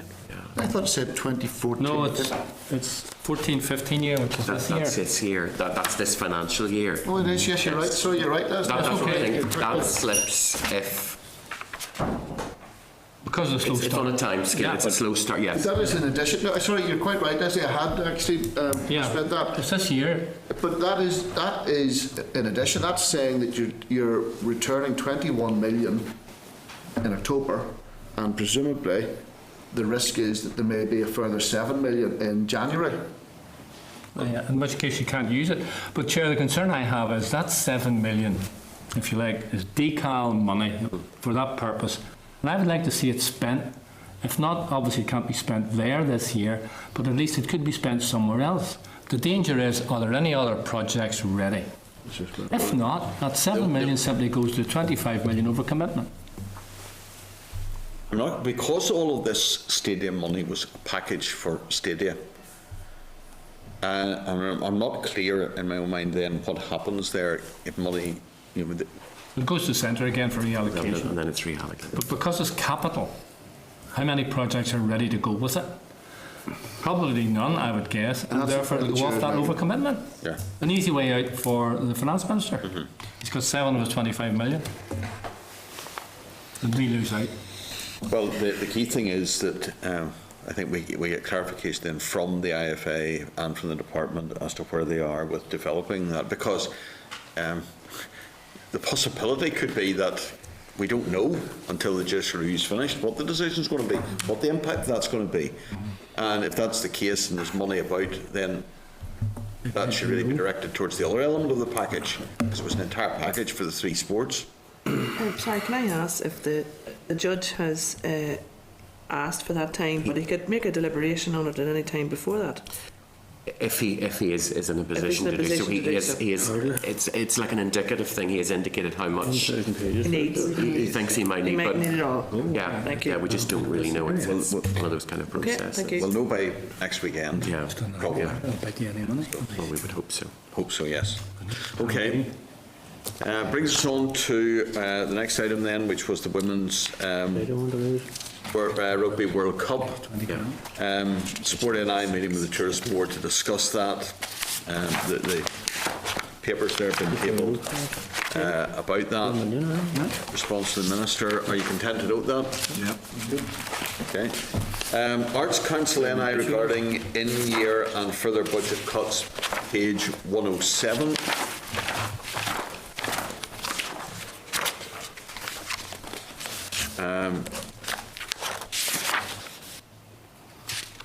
Various figures are there, as they say, they're moving forward to 15-16 decal. Have asked Arts Council to scenario plan for potential cuts of up to 15%.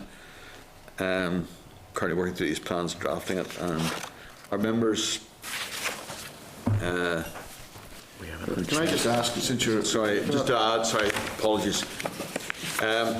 Arts Council State will absorb the first 2.1% of the planned cuts from the June monitoring round. That's $250,000. Any further cuts would be withheld from client grants, then to be 2.3%. Following the October monitoring round, they need to identify a further 485k. Plan to take this directly from the annual funding programme for 14-15, meaning the 31 clients will not receive the final 5% instalment of their grants. The Department has asked Arts Council to plan for potential cuts of up to 15% thereafter for 15-16, and just bear in mind that Libraries NI were talking about 10 to 14% when they briefed us, so there isn't really no quantity yet. Again, still a movable feast, very much fluid. Yeah, but just the impact is huge. Go on. It's a 5% cut halfway through the year. I mean, I don't know. That's 10% on an annualised basis, but you don't have time to do it. I am not confident that you'll be able to make those levels of cuts, actually physically make them. It means staff. You have to make staff redundant. Chair, to an extent, from what the Arts Council paper is saying, if they're asked to make this further cut, it simply means that they won't pay the final 5%. So it'll be effectively walking off the edge. It is, as far as I read it, it is, we have tried to absorb the first bit, but we are now being told that we have to make a cut, that the council cannot absorb the second bit, so they're just not going to pay the 5% for the last bit of the year. Is there an issue here regarding if you've signed a contract with somebody and promised them the money? Oh, yeah. Because the same issue would apply to not just to the arts organisation, it would apply to neighbourhood renewal. It would apply right across all the departments. And there seems to be actually, I just pick up a sense that there may be some difference of approaches to the legal position. Not everybody seems to be quite the same spot on that. Those are the inescapables that we refer to within contracts. If I were the Lyric Theatre or somebody like that, I would be saying to the Arts Council, I have a contractual relationship with you to give me this money. Suggesting in here that we actually write to the Arts Council and ask with the legal position. Is there contractual? Yeah. Chair, can I just ask, because in the October monitoring round, it said 2013-14, the savings delivery for decal, it was 8 million, and then the following year, it's in 2014-15, 8.8 million. Would that be the same 8 million? Or is it additional? No, that's savings delivery that was pre-planned. That's been throughout the current CSR. Could I ask for a breakdown of that, please? Sure. And also then the potential impact on frontline services, which takes in the Arts Council or libraries and all of the rest. Can I ask for a breakdown in it as well, in order to see if the libraries have been more affected by museums, or etc., and frontline services? Can I just follow up on that point, just because it's Karen said that, because Appendix 1 that they have put on, it's just, from what I can see, it's a simple, here's 15% of what we're paying. It's not a real evaluation as to what the impact is going to be. Yeah. We definitely need a... Do you understand what I'm saying? It just says full-time staff 308, 15% is 46, part-time staff 242. That's not a proper evaluation of the impact that they're going to have. And I would, when you're asking them for the contractual thing, I'd say to, I think we need to really understand where those cuts are going to come through from their arm's length bodies or whatever. Would it be also, if you're agreeable, we could ask around the Arts Council itself? I'm not sure how many people are employed in their overheads. How many are involved in dealing with grants? How many are involved in policy issues or admin or the various other aspects? And what that is as a percentage of the grant that goes out to the actual organisations. And then also the question that could then be asked, I suppose, how does that compare with similar organisations elsewhere now? When you go to Scotland, Creative Scotland's a different type of approach to the arts. But it would be interesting just to compare in different jurisdictions. Because I gather that there's some work being done at the moment then on looking at the Arts Council. Yeah. Sorry, not the Arts Council, looking at the Sports Council and Sport NI. And it's that issue around, have we got the right structure? Is too much maybe going into admin? Could it be streamlined? Whatever. So if we just ask for that information about, that's fine. Okay. Brings us then to the Arts Council there. Yep. Sorry, Chair, I'm moving too quickly there. If you go back onto page 8, we need to get members' approval on that. Table letter OES will be issued to the IFA regarding sub-regional stadia funding following consideration of their letter at last week's meeting. So we're going to write to them about that. We talked about that. Sure, it's in the table pack that members got, and it's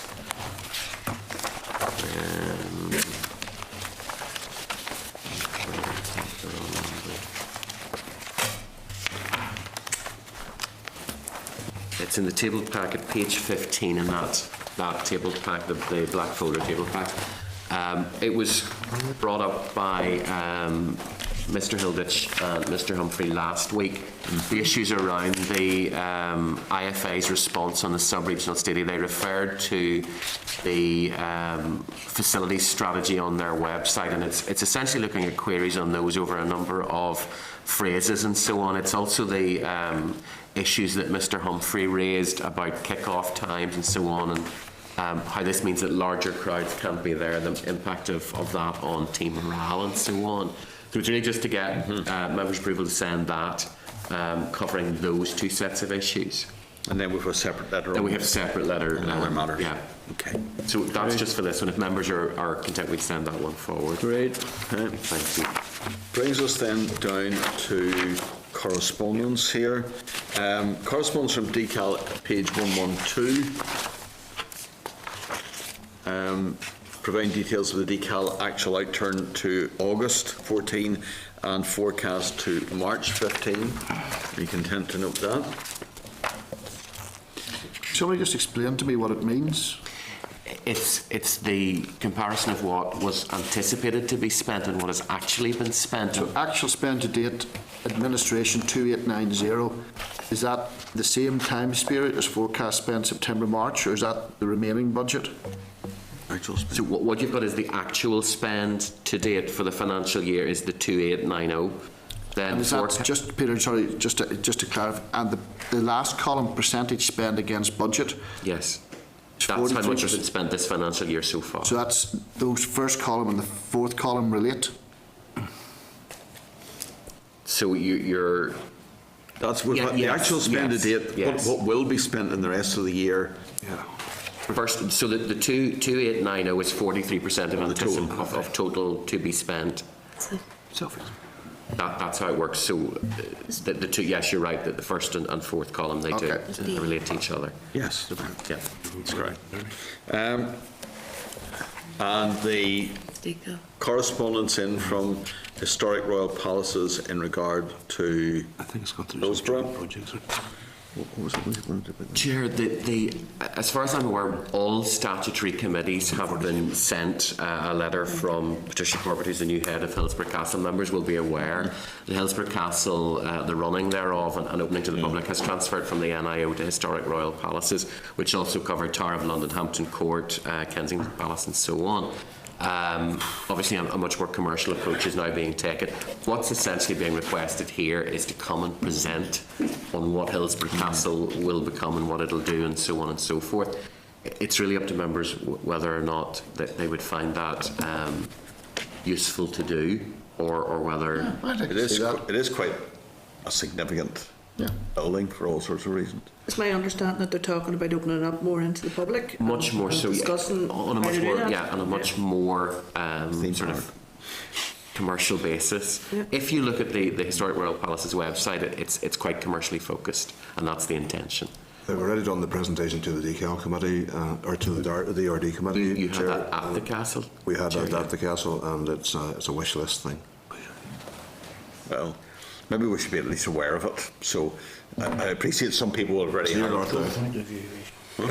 You're getting very comfortable with the castles. Chair, if members are agreed, we'll You're getting very comfortable in the castle. Yeah, I've got a presentation on it. Let's take a more. We could probably do it during the talks.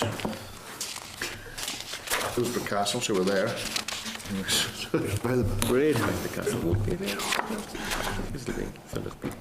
It'll be full of visitors. That's right. And people going to the talks will be charged for admission. Get a tour. Yes. Okay. So we've got that. Table correspondence from the Committee for Finance and Personnel regarding departmental savings delivery plans up to March 2014. Are you agreeable to forward that information to Libraries NI and ask their comments? Great. Page 118 is correspondence from W5 inviting us to hold a meeting at their premises in the Odyssey. Would you be happy to write back thanking them for the invitation with suggest a date in the new year? There's a number of other locations. Quite some time. Have we previously held one there? What? Oh, Sorry? have we previously been there? No. A number of years ago, it was certainly before my time, and I'm here 2 years. We went to W5 boardroom. We had an invitation, I think and it it was was really on just a response to that. I haven't been near yet, so I'd be quite keen. Kilbrony is on our agenda. Yeah, to go to Kilbrony before you go to back to W5, since the committee, this committee would already been. Well, that was the point I was going to make. There's others. Well, no, there's others waiting in the wing. Are there? Right. Okay. Well, we'll add them to the list. And That would be my suggestion. What happens is we would respond to an invitation if members are agreeable, and then it would go on to a list to be scheduled, so it won't leapfrog or anything like that. Okay, members are content. then forward work programme, page 120. Clark, could you? Chair, just things to highlight. The committee's meeting on Tuesday next week. This was organised some time ago when a number of members were going to be absent that day, and we had everybody in place in terms of those who are coming to brief, and to unpick that would have meant scheduling well into the distance. So we've retained the Tuesday. Apologies to members for that. The situation around those members no longer exists because 2 of them have already left. But we have it highlighted for the Tuesday, and we also have the Ulster Orchestra, which members had requested. Trying to reschedule everybody else in would be difficult and complex, so if members are content to go ahead on the Tuesday. What time is that? 10 o'clock. Chair, we have 2 late sittings this week coming in for the Assembly for sales up to 10 o'clock, and both days are very, very important. There's a lot of stuff happening that day, and given the importance Group meetings of hearing the briefing from the Ulster Orchestra from I've had a personal meeting with them, and I know others have as well. Important. I would hate to have to miss a briefing, do you know what I mean, on Tuesday. So I'm content to let the meeting go on ahead. But I mean, I would like to have another opportunity if it was that a lot of us couldn't attend because of business going on in the chamber. That's a very real possibility. It impacts on our appeal because Tuesday's the education bill. It is. Aye. And The Eddie Committee now meets on Tuesday morning as well, and there's 2 of us on it. Chair, It's not easy. that's part of the issues, trying to schedule this. I'm not content for the Chair, I comment, but I mean, appreciate if we it. were to miss the Exactly. presentation, I'd like to give an opportunity. Chair, the Northwest 200 needs a fair hearing as well, which is up Tuesday morning. Chair, what I would suggest is if we can get Hansard for those as well. As I say, this was a case of it had been scheduled some time ago. If members want, we can contact them and see if it's possible for them to reschedule on a Thursday. I think that just might be I'm content for it to go on ahead, but just, you know, Future. Well, Tuesday is not an option we go for unless we absolutely have to, and there was a good reason for it being organised at the time. Yeah. It would not be our choice. Our day is Thursday morning, and we would always try to get to that. the disability sport NI briefing that's going on, I mean, on Tuesday, would there be a need for that? I don't want to dilute on anybody's presentation, but would there be a need for that in order for us to hear about the Northwest 200 and the Ulster Orchestra? Do you know? Is there a need for that? Only trying. It was part of what members agreed to do when we had the strategy. There was a request that we get them in. Okay.